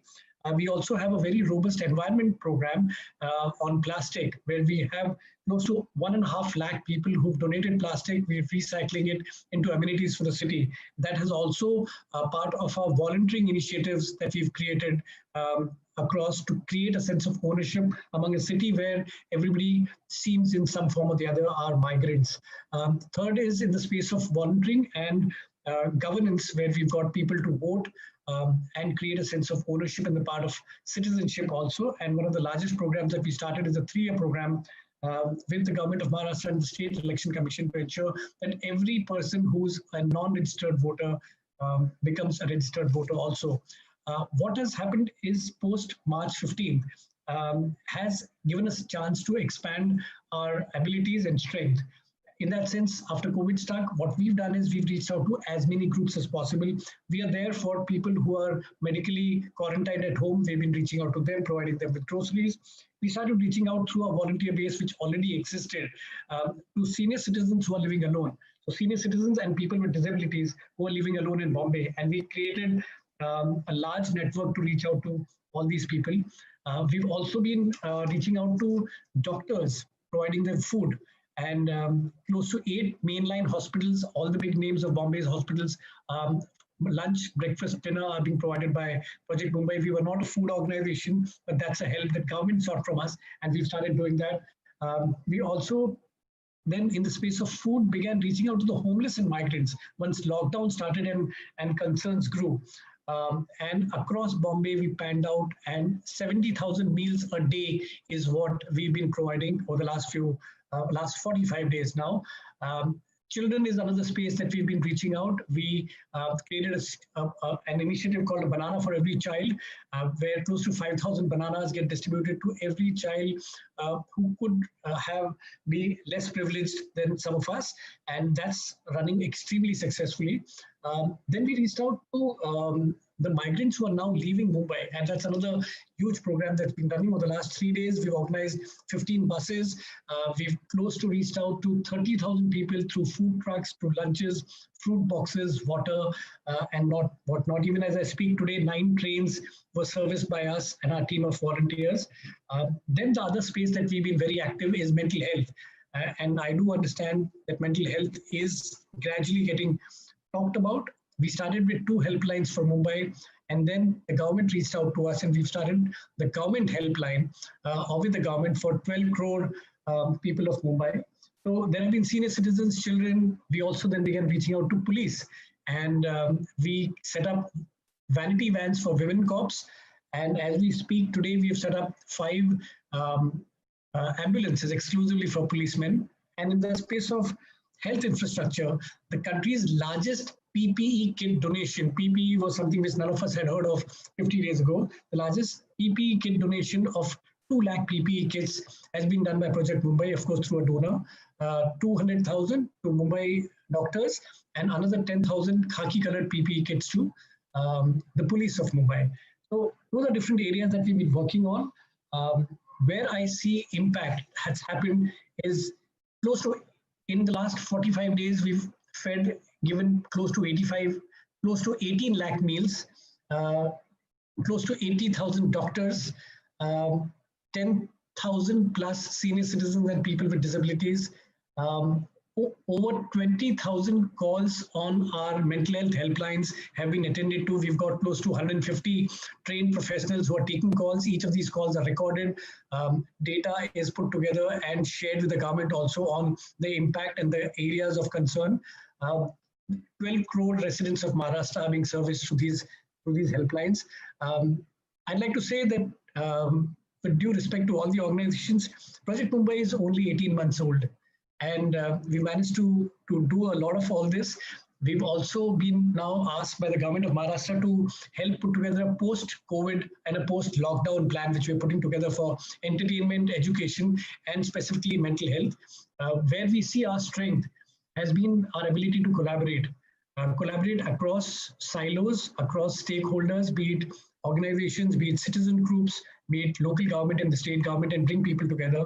We've been very successful in that because we are extremely transparent and we are very open to ideas and work together. The area that I feel we would need help are 3 spaces which we are very actively pursuing. One is in the short-term space. While COVID is here to stay for some time, in the medical infrastructure space is PB kits. Attention does go on to capital cities, but what about the rest of the state? And our focus is doctors and healthcare workers across Maharashtra. And our effort is to ensure that as many healthcare workers can be provided with medical care. So that's one space if philanthropy can help out. We have the infrastructure ability in place to get the right PPE kits. We need that help there. Second is in the space of mental health. School mental health is one space we'd like to work on because children are the most neglected in that space. We've already started a domestic abuse helpline, but children's mental health, we've started this program. We'd like it to grow across Maharashtra. Our plans are in place. Third is a robust state level mental health helpline. We've already signed an MOU with the government of Maharashtra. We'd like to build in through IVR. We have the infrastructure gradually being set in place. And of course, a robust entertainment-linked education network space where we'd like some kind of support. Because we are young, we have our limitation, we don't get CSR money. Yet we managed to achieve all this despite these limitations. And we'd like to understand how organizations can think beyond these limitations and try to help us out. We are happy to be there to help to people. Thank you very much. Great. Thank you so much, Shishir, for all the work and for finishing on time. And I think what you said is so important that, and that's something that the pandemic has really accentuated, is just the range of like different kinds of organizations who are in the play, right? And the fact that civil society in general is playing such an important role in this response effort. And there are so many areas where the government efforts are just not going to be enough, whether it's getting to the last mile, whether it's just making sure that populations that are most impacted are supported and given the equitable response that they deserve. And it is going to be organizations like yours who are going to like fill that gap. So we are still hoping that a lot of philanthropists also understand that point and flex their response. But thank you so much. Just to add to that, yeah, we're because we're not a specialist organization, we're a generalist organization. We're poised to play the role of being a public-private people partnership kind of space, because there are specialists like all I've heard today, and then there is the stakeholders, which is corporate or the government. We're happy to play the bridge in all these because we need to make things happen. And that's what Project Mumbai believes in. Right. Good. Thank you. Thank you so much, Yashir. Our final organization is Swasti, and I have Shama Karkalia, and she's going to talk a little bit about what Swasti does and how they are orchestrating their response towards COVID. Shama, over to you. Hi, Nilofer. Thank you. And thank you for the opportunity. It's actually great to be able to listen to the other panelists as well. And Shishir, I want to say that we've collaborated with a number of different organizations in the 16 years that we worked in public health. And we are actually part of the COVID Action Collaborative that the Brisbane team was talking about earlier. And I think it's fantastic that you're being able to do this in Mumbai, and we'd love to connect. Ajivika and Noora Health, we've already been in touch with and are also working with. So just very quickly, Swasti is a 16-year-old Global South public health organization. We worked in public health focused on poor, marginalized, vulnerable communities for the 16 years that we've been around. In the last 4 years prior to COVID, we were working on bringing primary healthcare to vulnerable communities and making the health and well-being that is also now a national health policy, the vision of that health and well-being real for the poorest in our country. And that is a footprint that we already have. So we work in about 8 states, 50 plus districts, from the urban, rural poor to factory workers and other marginalized communities. And I think with COVID, what we've had to do is change the way we work primarily. And like everyone else has talked about, we've moved to providing primary healthcare telephonically, virtually, and actually seen that succeed. We've had great response from the people that we reach. While we've always focused on nutrition. This was a question earlier. So our communities actually have, we've seen the resilience in this time that they're aware of wash practices and hand hygiene, but the emotional support, the mental health issues, those are something that we've seen great traction with. So while we've focused on the communities that we've always worked with, which are poor and marginalized communities across the country, we've integrated that and changed the way that we were working with them. And all our frontline workers are now using the telephone IVR systems. They already had other applications for their own work, but this is now for outreach. We've also worked collaboratively and with a range of other partners to enable food and medical supplies. We're actually providing medications for chronic conditions because this is a huge gap. People are not receiving or not able to access non-COVID care as much as they would like. And chronic care, medications, primary healthcare conditions, answering those questions, actually with partners providing home visits by family physicians when necessary, elder care. And all my panelists have talked about this. We've actually been able to do that as well. Social protection is something that we worked on for the last 8 years. There's about nearly 1,300 crores of social protection benefits that had been unlocked. Since April 1st, we've managed to unlock another I think the number is something in the range of 24 crores. So again, using the networks that we have, the partners we're collaborating with, and putting communities up front. While we've always talked about communities receiving, we work with them as partners. We have about close to 79 community organizations that we're working and supporting on the ground, and they're facilitating and ensuring that there is no one who's left behind. And we are co-founders or part of the secretariat running the COVID Action Collaborative, and we lead the public health side of that. So working extensively on issues of community surveillance, community-based screening. We are also looking at capacity building within the public and the private spaces. And that's how, we are also talking with or know of several of the organizations on this panel and probably in the attendees as well. So we are very happy to collaborate working closely with a number of different organizations. I think the question of challenge and funds, 2 days ago, we celebrated International Nurses Day. I think, we are sort of highly aware of the frontline health worker needs, but we're still seeing primary healthcare programs not being fully funded. So I think for us, supporting nurses and frontline health workers, be they counselors, nurses, who are actually delivering care in two most vulnerable populations is definitely a present need and is going to be an ongoing need. We work closely on making primary care or primary healthcare sustainable, and therefore sustainable solutions and models. This is something that Aparna also brought up, is extremely important. And that's still something that is a need and will continue to be a need and requires philanthropic investments. And we work with the health systems, but I think community being more strongly placed, community systems and public health systems working together more closely, meaningfully is extremely important. And that is really a sort of a system shift that is necessary over the next few years. And that requires of support. I think COVID has started to question a lot of the assumptions that we're working with, and functions being challenged in the way we were delivering care or the way we were working. I think we have to be open to new ways of doing it. And I think for philanthropists, request patience, request willingness, risk, there is going to be an iterative process of this. We don't know all the answers, but we have to try and problem solve with people, with systems. I'll stop it and look forward to any questions. Thank you. Great.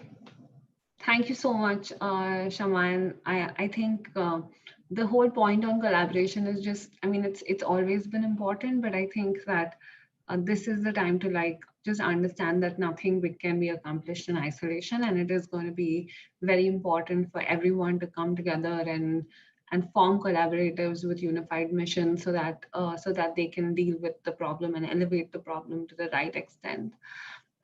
Once again, thank you to all the speakers for sharing your stories with us, for doing the work that you do, and for really leading these efforts, at the forefront. I think it's inspiring to hear your stories. We can spend some time on Q&A just before we move on to the next session. I have one question that is addressed to Aniket directly. So Aniket, would appreciate if you answered it.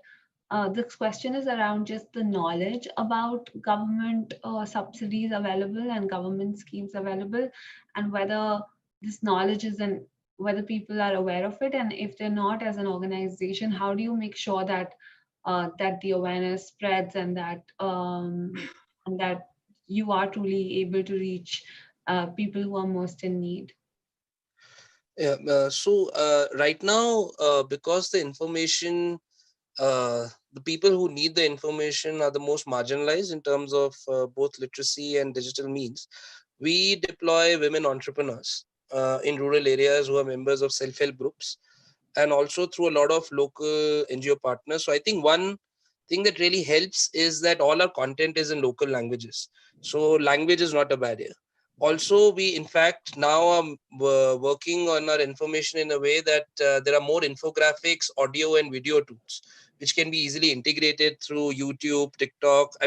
Those are the platforms which are used.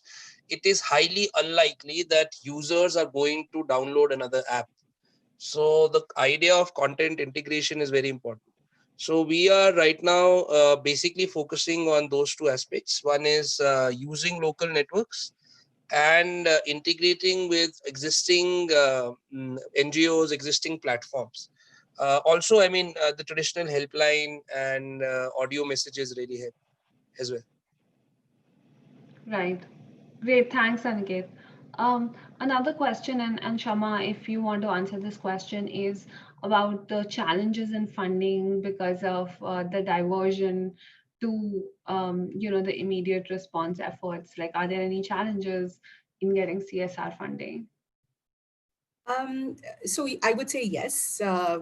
We've seen in the last 2 months, let's say, we've seen funds being diverted away to say PM cares, or to saying more direct relief related to COVID. So yes, there is, I think, definitely organizations who are facing this already.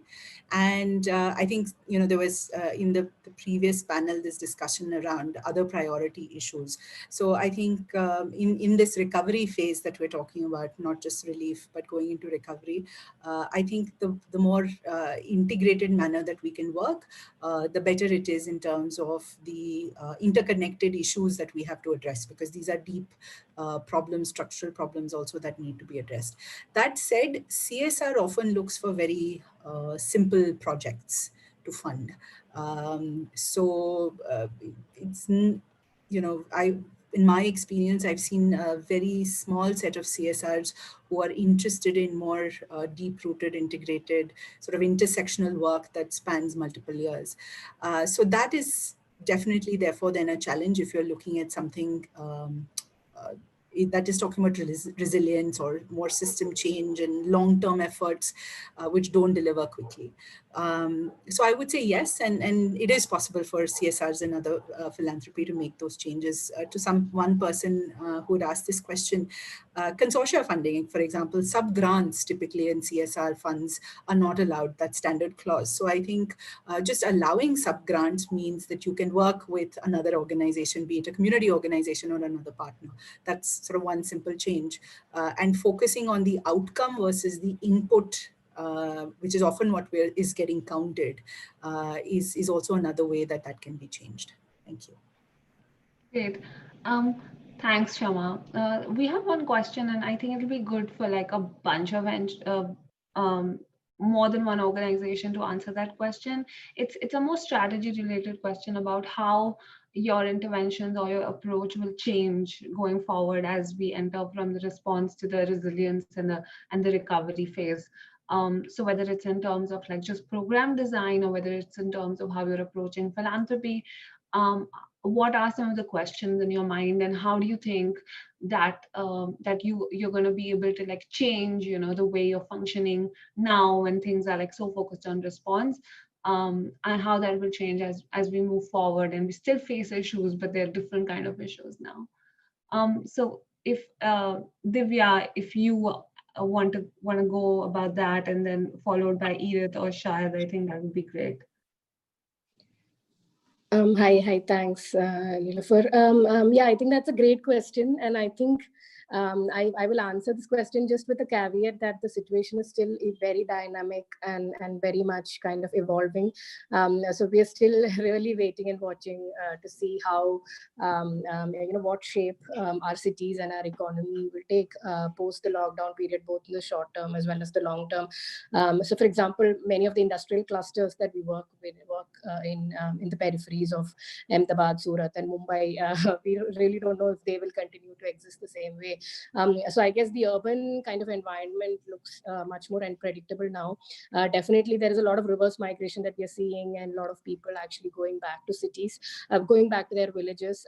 So a lot of focus on revitalizing the rural economy, ensuring employment guarantee, income guarantee to the rural communities, reinvesting again more purposefully in agriculture, and making sure there is resilience in the rural kind of society and system, so that people don't have to undertake distress migration again. I think those might form some important pillars of our response. Thanks. Do you want to go next, Shahid? Sure, Nilofer. This is Shahid. So I think how this applies to us is, what's been echoed a lot, I think, through a lot of these conversations is, of course, COVID is here to stay, and there will be this new normal and an evolution of that. And so, we really need to adapt our strategy and our approach to be evolving with that. So I think there's two ways we're looking at this. One, because we really took a step back, about a month and a half ago, and dove into our response, we started to create, new partnerships, new products, new content, new ways of doing things that we hadn't in the past. And I think a lot of those things came, of course, by way of need. And one of the arms of our strategy is to make sure that we continue those threads.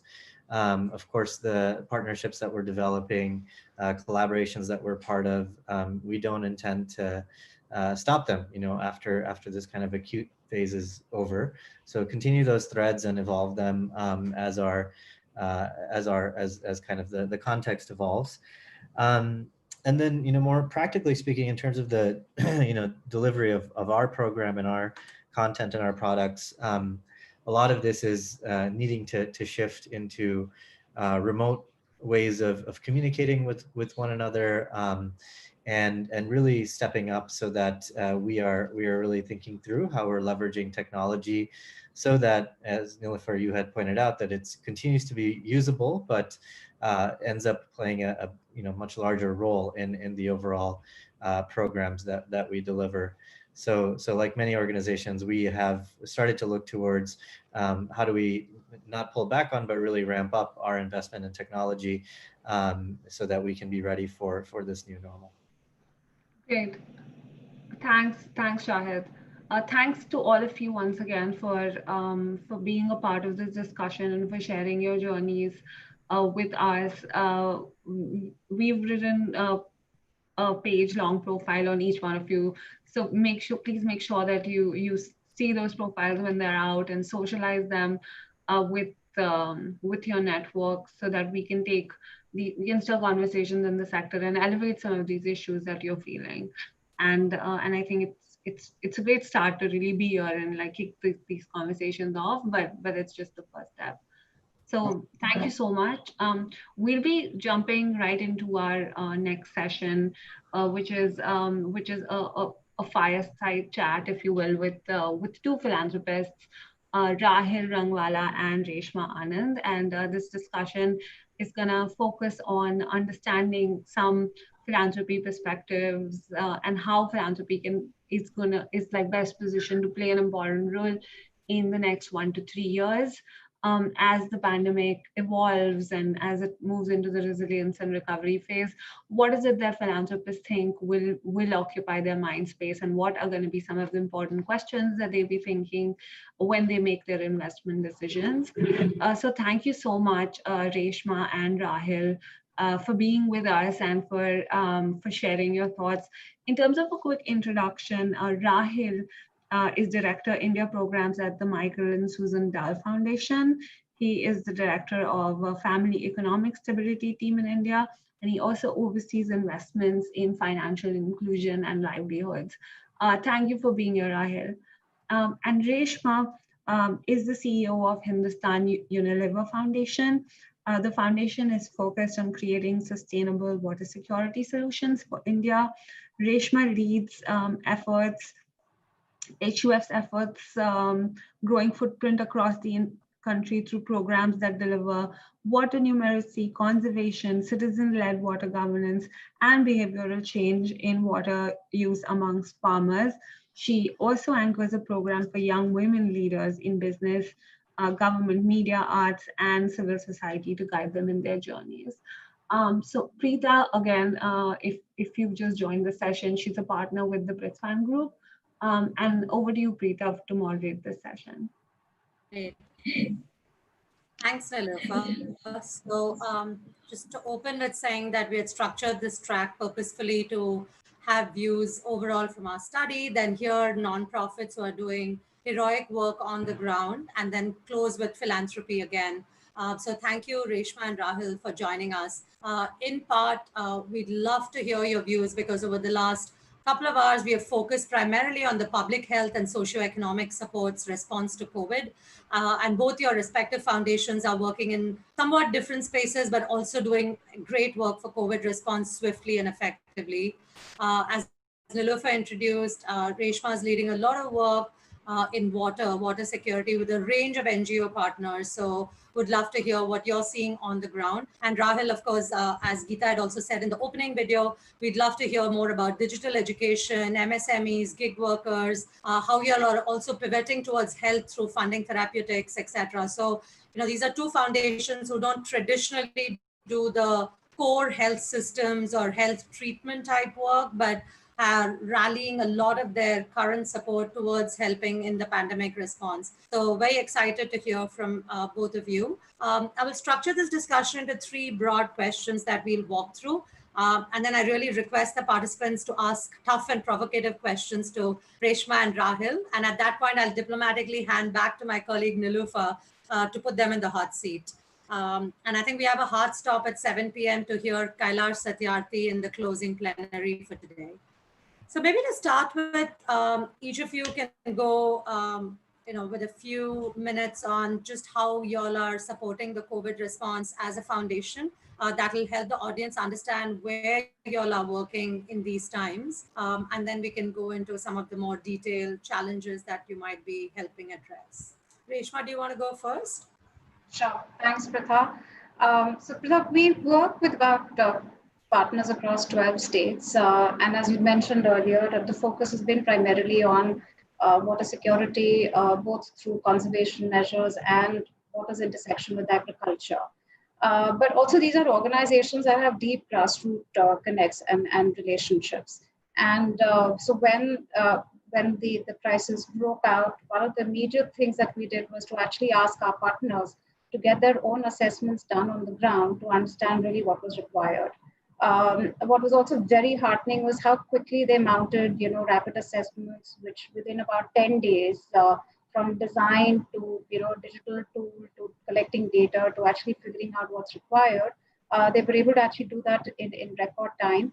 And what that helped all of us to do was to put together very measured, very context specific and very timely response. So if Bengal needed food aid for returning migrants, farmers in Punjab actually needed assistance to take their crops to mandis. In certain districts, our partners had very deep relationships with the government, so providing for safety care for healthcare workers at the front line became, part of what they could support with. So we then very quickly went by the judgment of our partners and repurposed what was feasible at that time, to do that. That was the immediate response. But also given the fact that, we are seeing two challenges in rural areas today. One is the upcoming Kharif season, and the second is the returning migrants. What we're now focusing on are like 4 areas through, again, our partners. The first is to actually make sure that communities are protecting themselves. The levels of awareness around, the issue are different in different regions. I mean, just for example, everyone understands and knows the national lockdown.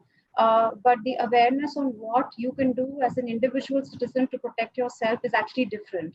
So while East UP surprisingly, understood hand wash and quoted wearing masks, in Gujarat, we didn't see that as a dominant response from some of our communities. So it's given us very clear, headway in terms of how our, partners can deploy their, on-ground cadres to actually build that level of awareness of how communities can protect and secure themselves. The second aspect is how do we leverage NREGA, because it's going to be a key source of employment for communities, both migrants coming back as well as households that are typically very vulnerable. The third area is very clearly on Kharif and ensuring that we provide the support that farmers need to make sure that this season does not get impacted. And I think the fourth area is an area which is new to us. We always believed that entitlements were happening and we didn't have to bother about that. But I think that one of the key things that we've realized is that the safety net that the government is trying to provide is also something that we must, bring to force in our program. So how do we make sure that we leverage, again, the large community assets that our partners have and help families actually access the entitlements that they are eligible for?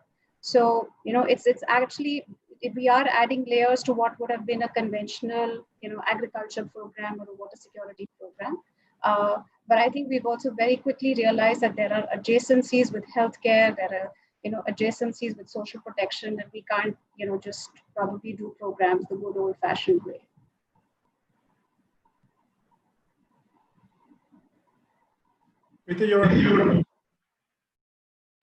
Sorry. Just before we pass on to Rahul, would you be, because this is a question that's come up even in the previous sessions, would Hindustan Unilever Foundation be increasing or decreasing budgets? I understand you may or may not share exact numbers, but would you be able to give a sense to the audience how are you reacting from a budget perspective now and maybe in the next 1 to 3 years? So I think, Pritha, it's very early to say that. I think we'll probably get a very good sense of where we stand more towards the middle of this year. As of now, our commitments, and we've always done multi-year commitments. So, as of now, we're not cutting back on anything. But I also feel that we would have a very good sense, perhaps by the middle or towards the end of the year, in terms of how the next few years are likely to be impacted. Sure. Thank you. Over to you, Rahul. Thank you, Preeta. We're fortunate to have living founders that manage the foundation as well. And Michael and Susan, they rapidly responded to the need of the hour.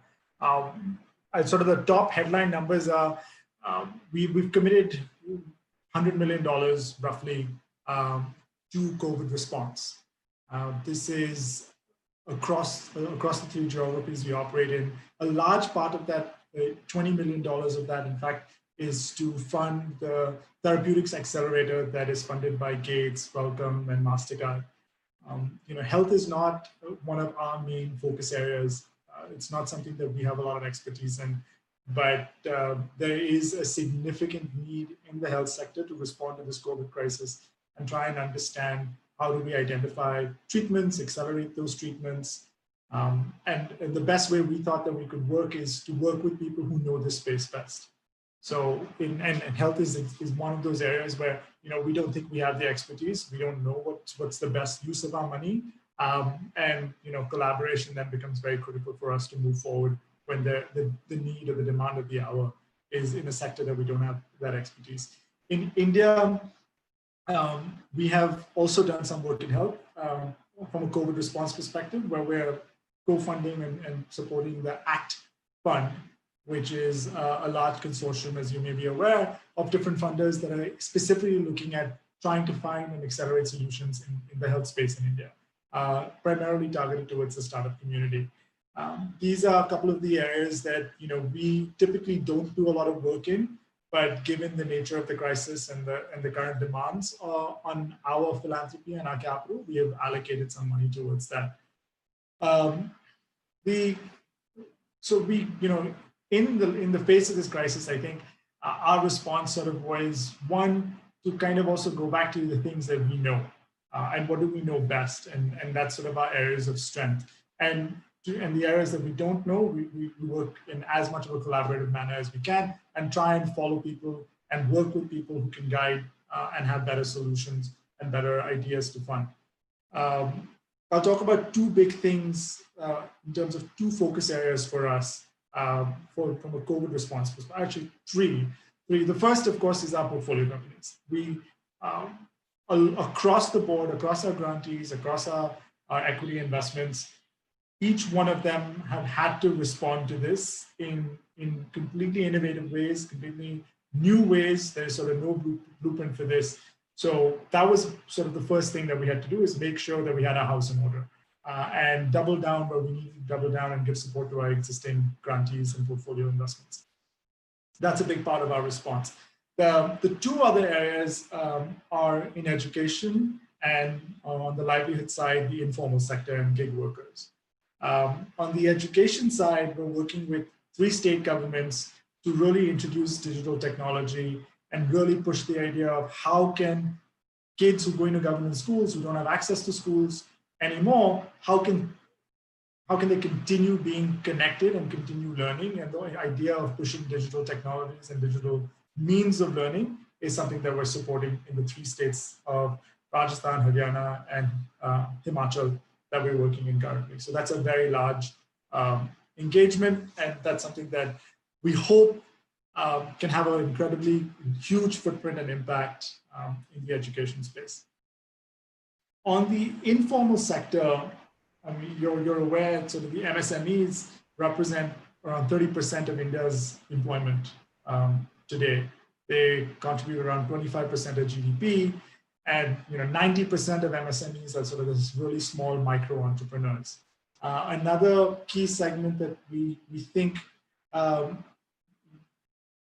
has been impacted in a significant way are sort of a key set of informal workers that are in the gig economy, where their livelihoods have evaporated overnight. And what we're trying to do in both these situations is how do we bring back some amount of liquidity and how do we bring back cash to help them sort of survive, and also as we come out of this downturn to hit this sort of ground running and come back into their livelihoods. For example, as we go into lockdown 4.0, we know that things will ease, but and people will perhaps come back, but demand is not going to bounce back right away.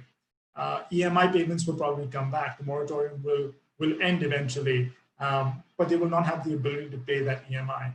So how do we ease people back into their work? And in some cases, people will have to take much longer to find new jobs. So we're trying to think of a couple of ways to work with partners and collaborate to see how we can leverage our capital in the best way possible.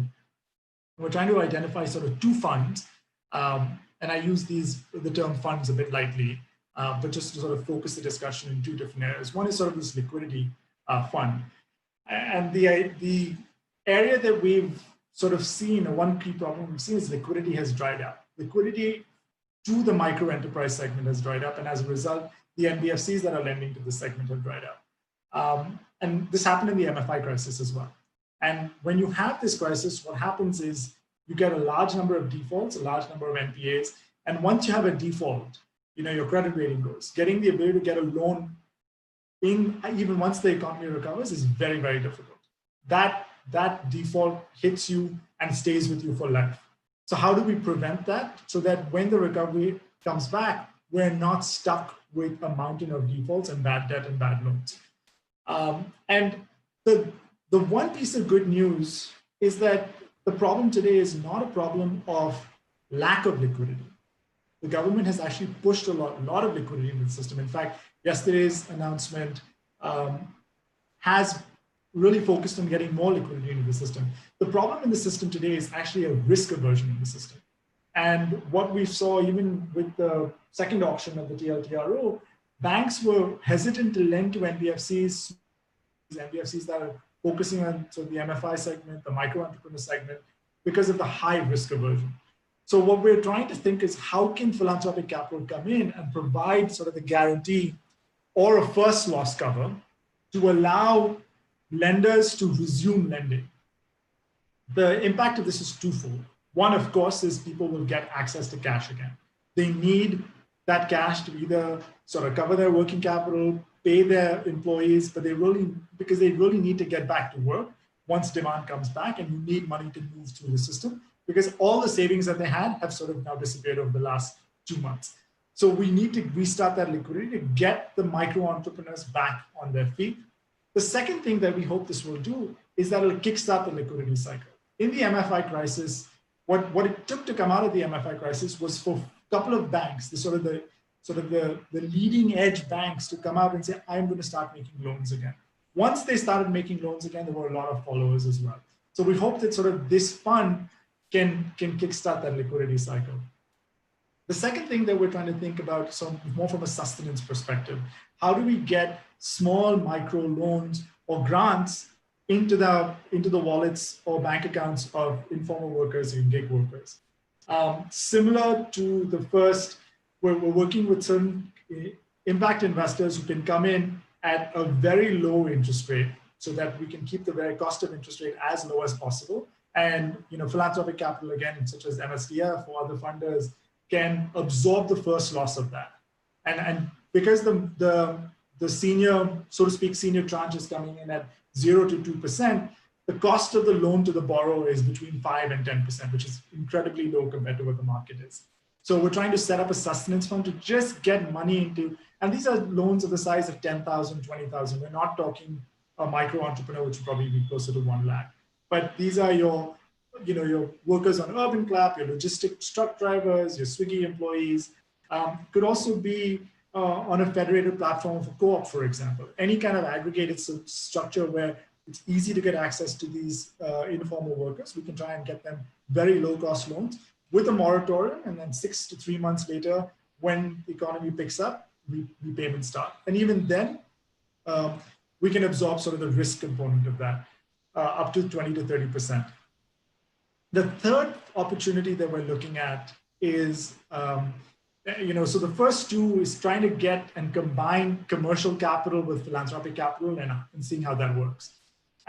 We're trying to figure out how do we even now get grant capital to focus on this sector. And we're working with Samita to think about how do we do a revolving grant fund where you're going to give essentially informal workers not a loan, which is a returnable grant. You can think of this very similar to how a scholarship is. Like, once you get your job, once you get placed, people have the ability to pay it back, sort of this pay it forward model. That's going to be, of course, no interest, 0%. It's a very different structure. Our capacity building kind of just absorbs a lot of the admin fees. So if you're a CSR funder who wants to participate, then 100% of your money goes into the pockets of the informal worker. It's not like you're paying 5% to somebody and 10% to somebody else. I think just by absorbing that capacity building that's required, we can absorb that cost. And then the other advantage of that revolving fund is that we can also repurpose it when it comes back. And what MSDF is willing to do is, again, cover some amount of the lost of it. So let's say you give 100 rupees out and only 90 rupees comes back, MSDF will replenish up to a certain percentage. I mean, depending on the size of the fund. So the idea again is, we went back and said, look, we can't do this alone. The capital we have is not so much. How do we stretch our dollars? How do we bring in different collaborators and stakeholders? There are a lot of people interested in solving for the lives of people who've been impacted by this pandemic, especially at the bottom of the pyramid when we talk about informal workers and micro entrepreneurs. And it's been great to sort of see how you can combine CSR and philanthropic capital, how you can combine some commercial capital, how you can combine impact investor capital, to be able to think about these different innovative structures that hopefully can unlock some of the locked up capital that's sort of sitting in the liquidity pool, but it's not really been deployed yet. Great. Thanks so much, Rahil and Reshma. I think that was a good introduction to all that you all are doing. And I can already see lots of questions starting to come through for both of you. So I'll maybe keep just 2 more questions, and then we can take the series of audience questions that are, for both of you. I think the first thing, and we can keep it brief, is maybe, what do you see as the top 3 challenges that your foundation has to go through? I mean, this is going to be a long haul, clearly. The social sector is probably going to be worse hit than many others, given the repivoting of the limited funds that were already there to certain areas. So, things like water or things like, gig economy, MSMEs, whilst each of y'all are trying to do your best, are going to be severely stretched. So in those scenarios of, external pressures, could you name your top 2 or 3 challenges that, you think you're going to be gearing up for? And of course, I recognize that's evolving, but what do you see presently from where you are? Reshma, do you want to go again first? So we really don't know first, but I think one of the key things we're anticipating is that as we're seeing migrants come back in rural areas, there's going to be a bit of a demographic shift, and we don't know how it's going to pan out.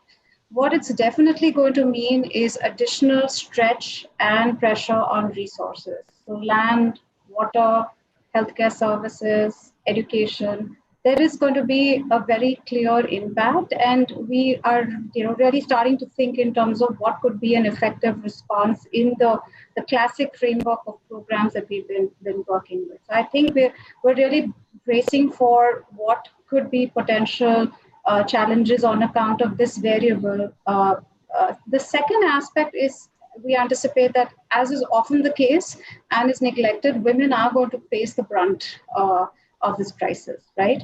And this is going to be across spectrum. So there's a healthcare challenge, there's a healthcare implication, there are going to be implications on livelihoods.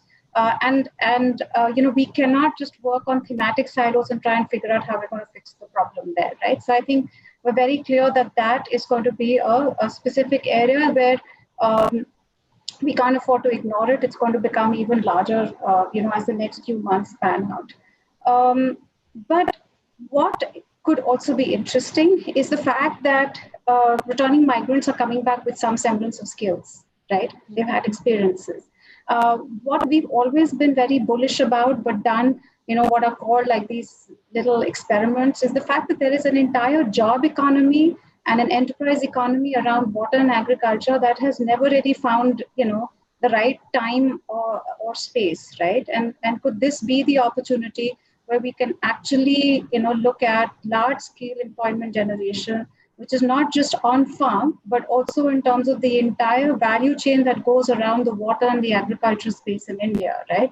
So agricultural services, micro logistics, small processing facilities. I think those are going to be interesting and very, very scalable opportunities that would perhaps actually help us to absorb this stretch that we're going to see very clearly on resources in the community.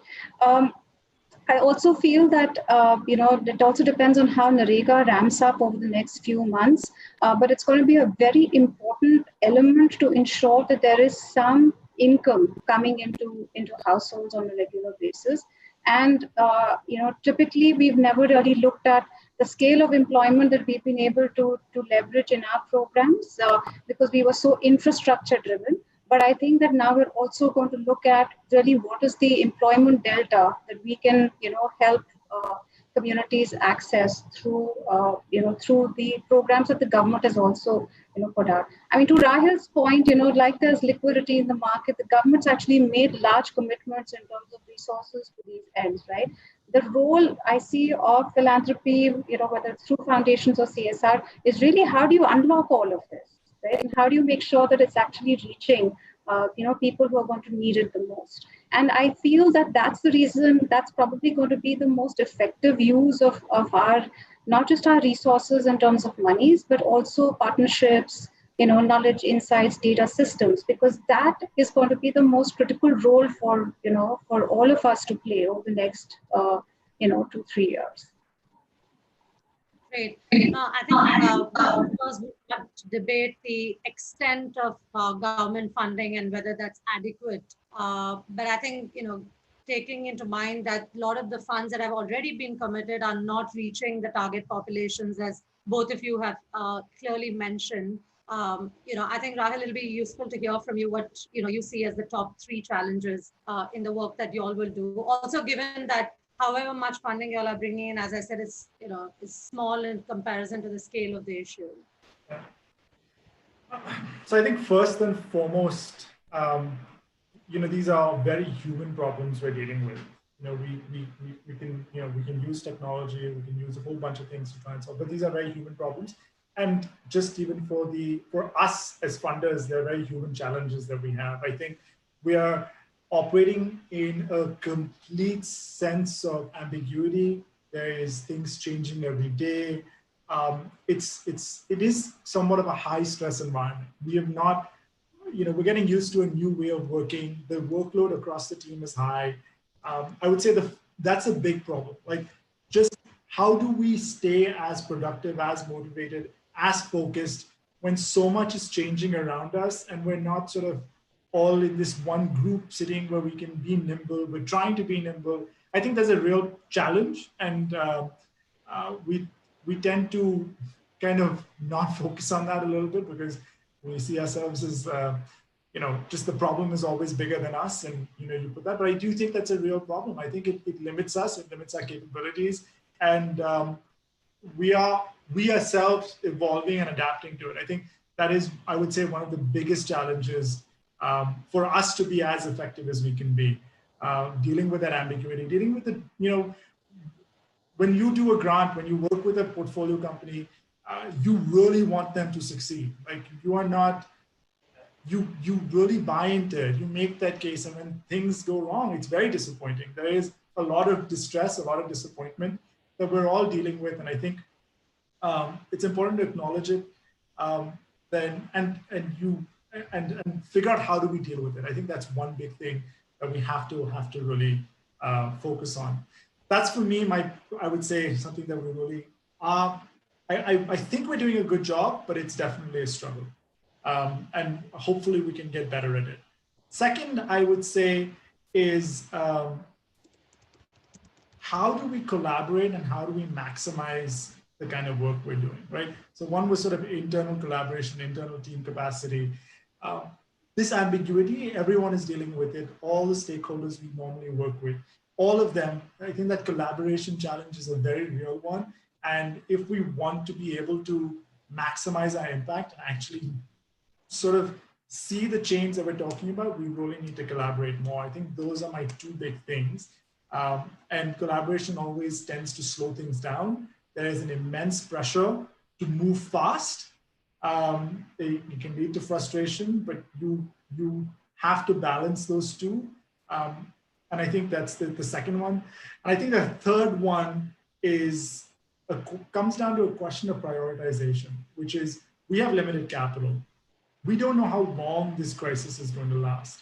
We know there's a short term, a medium term, a long term. Is that long term 5 years, or is it 3 years, or is it 2 years? I don't know. And we have a budget. We said like we're doing $100 million. I can't spend that fully in this year. But how much do we think about for the medium term? How much do we think about for the long term? If you commit something too quickly up front, you may actually have sort of missed the big picture. I think that prioritization is a challenge since it's a new environment we're operating in. And we're trying to keep that balance. We're trying to be, we want to be very cognizant of how much of a human problem this is and respond in a timely fashion. But it is a challenge prioritizing given all these things that we have, and we're doing it on the fly. I wish I had like sort of a blueprint and saying, look, we know how to do this, or even look to somebody else who could give great advice on how to do this, because we're all kind of learning from one another. We're hungry to like get ideas from other people. I'm always impressed when I see funders and organizations move quickly and nimbly, always want to learn from them. I think these are the things that we just have to get better at. Sure. Yeah, sounds good. Reshma, you particularly mentioned the gender women element. And of course, water is a scarce resource. And as, our mandate says, it's important for livelihoods and life. And, whilst we'd like to believe all lives are equal, that's not playing out in normal times, let alone times like this, like the pandemic. Anything that is on your mind with respect to how y'all as a foundation could particularly address inequities more so going forward in the times of crisis like this? Whether it's gender or whatever dimension you might prioritize as a foundation. So I think, Pritha, we in any case had set up this platform called Women for Water even before the crisis, broke out. And the idea was to actually, build collaboration across funders because you've got 100 million women farmers in this country. And unfortunately, they never count for in any demographic asset. And what we've seen in program after program is that when you equip women, and whether these are women frontline workers, whether these are women lead farmers, whether these are women who are part of like local institutions and panchayats, programs actually deliver disproportionate results. And while one doesn't want to fall into the classic trap of where is the evidence that this pays off better, it's actually borne out. And so therefore, I think what we would like to work further on is how do you actually build a large extension, cadre in India where you've got women leading the work on water and agriculture because they're the ones who are deeply invested in the problem. And therefore, this has to do with, both, their social voice as well as their political voice, right? So unless and until they're not part of governance structures, we can train as much as we want, but they're not going to be effective. So the idea is to actually, work out how, across programs and across partnerships, how do we, ensure that there are women who are part of the solution? When you make them part of the solution, you're able to actually, drive deeper impact in communities than just trying to, make it only a gender issue. I think that what is very promising in agriculture is that the economics work out really well. So, if you've got a very compelling case for incomes of households or incomes of farmers that are going up because of work that, women as service providers are doing for their community, I think it makes a significant impact, right? And I come back to the fact that I think we're looking again at what is going to be the job economy around, some of these sectors which have been seen as rural sectors, and what does this actually pose as an opportunity for some of our work to scale as well. So, so not going with a beneficiary lens, but what we call our pivotal actors, right? So how do you get more and more women to play that role so that you actually have a deeper and more sustained impact in their communities as well? Understood. Rahul, for you, I mean, given Dell Foundation's work in education is well known, written a lot about, particularly the success achieved in Rajasthan in terms of learning outcomes. With your program, it's something that other state governments are now taking on. Are you all worried given this, impact of the pandemic on education now? And I mean, let alone poor areas, right? Urban rich areas are going to struggle with technology, online education, all of that. So, what's your prognosis from a foundation success perspective, and how do you even sustain some of it, if not all the gains achieved? Yes, I mean, are we worried? 100% yes, we're very worried. I think the first thing that we're trying to figure out is how do we, I think, one, I'll answer your question. Yes, we're worried. Two, we're also very hopeful. I mean, I've been really impressed with how quickly the government, the state machinery, the bureaucracy has pivoted and embraced technology. We've, across the board, like this has been an incredible catalyst to bring change that has been in conversation and been talked about for many, many years, and now everyone sort of it's accepted that this is the only way to do it. So that pivot using technologies as simple as WhatsApp has been fantastic. We've seen in some of our states they're sending homework assignments to parent groups through WhatsApp. The state machinery itself is using technology to bring together meetings of as many as 400 administrators across the state, things that are rapidly changing to make it as effective as it can be. Now, are we worried? I would say yes, we're worried because we don't know from a learning outcomes perspective, are these tools ready? Is the curriculum ready? Is the content ready? I think that's kind of where our investments are going to be going towards to make sure that even though we have the infrastructure, there are cell phones, mobile phones, the screens are typically there. We're not all the way there when it comes to content sometimes as well. We are not all the way there when it comes to understand the pedagogy of how do we engage audiences and students across different age groups. I think that's kind of where the investments have to go. Will learning levels get impacted? I don't know. I hope not. I think we're going to try and do everything we can to make sure that doesn't happen. The government is doing everything they can to make sure it doesn't happen. No one's sort of just sort of sitting on the sidelines.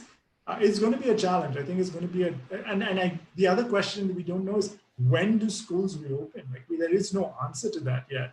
So this is the ambiguity, right? We don't know. Are we planning for 1 year of this? Are we planning for 2 years of this? Or are we planning for 6 months of this?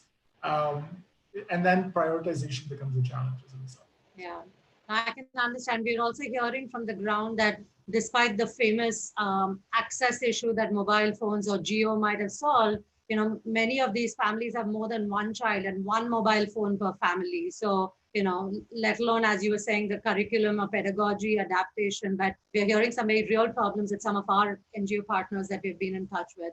I know there've been some really good questions. I think people took my call to be provocative a little seriously, thankfully. So I'll hand back to Niloofar for the next 13 minutes to go through some of the questions.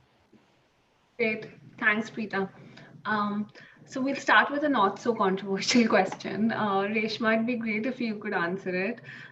It's mostly around the trend on CSR. So do you think that the pandemic and just what has happened and how life has come to a still will impact how corporates view CSR now, and will it change the kind of approach that CSR has traditionally taken? Do you think that there will be like a more intentionality or just a different kind of journey ahead for CSR? So I think it's going to be, different things for different companies. My sense again is that it is early days. I think there is a lot of worry, and perhaps legitimately so, in terms of what the implications will be. But I also see that there are like two, there could be interesting opportunities for CSR. I think a lot of businesses today have realized that having a sense of purpose to their business is also important. So while you're looking at shareholder returns, but how are you as a corporate also serving your community, serving your stakeholders, serving your community of vendors, and so on and so forth. So I think that there are companies that will be able to find a good, good sweet spot, and there are others who would struggle as well. I think we're trying to get answers really quickly to this question, but we really don't know how long this is going to stretch out, right? And whether we're going to see a quick recovery or we're going to see a labored recovery. The only thing that would work in a situation like this is to have, regular conversations both amongst funders and grantees, right? So that nothing comes as a shock, right? So as long as we stay connected and there is some semblance of transparency and dialogue, the fact is that we're all invested in making sure that current programs are successful. Organizations also survive this crisis, right? So it's early days. I think there will be companies will take different, journeys during the course of this whole crisis. Some will see a lot of returns from their investments with communities. Some might not take that call. Great. Thanks. Thanks, Reshma. There's another question that I think both of you can take turns answering this question. And I think it's really important, just given the role of the government in the COVID response and just the lead role that the government has taken, right, and rightly so, just given the scale of the problem. And as a philanthropist who have worked closely with governments, and I think we all realize in the sector that it's so difficult to scale programs without the government, etc. How are you prioritizing what you're working on, etc., in a way that you're augmenting efforts and being additive and not necessarily like duplicating efforts of the government? Are you seeking counsel? Are you like, just what your strategy has been around the government angle? So if you want to go first, Reshma, I think Rahul can follow. Yeah. Okay. So I think so. Even before the crisis, water is a space that has deep intersection with government, because 60% of NREGA support actually comes towards soil and moisture conservation work. What has happened now is that given the restrictions on social distancing, the shelf of work, so permitted work, has shrunk significantly, right? And so what we are now trying to make sure is that how do you secure employment with a reduced set of permitted activities, right? And how do we make sure that we do not lose out on any of the provisions that have been made under NREGA, to ensure that communities actually get the guaranteed days of employment. The second aspect in terms of engaging with government also is a lot with the local administration to understand really where things are stuck, where the agricultural value chain is concerned, right? So if farmers are unable to kind of reach mandis with their produce, and how can we, this is not something that can be solved at the state level. This actually has to then be solved, through active engagement, at the district level, and then figure out how quickly we can clear the way for farmers to actually access, markets for their produce. So I think one of the key things that we realized is that with the kind of commitments that the government has made, and including some announcements that have been made today, how do we make sure that we support our partners and our communities to access them as quickly as possible? Because I think time is also going to be of the essence here. Right. Do you want to answer that question, Rahul? Sure. Yeah, I think in our education portfolio, it's basically a large part of our work is pivotal with government. Government is very pivotal to our work. The states we work in, we work very closely with the bureaucracy, the chief minister's office, very much in sync with what they're doing to think about how best we can work with them. It's a pivotal part of our strategy.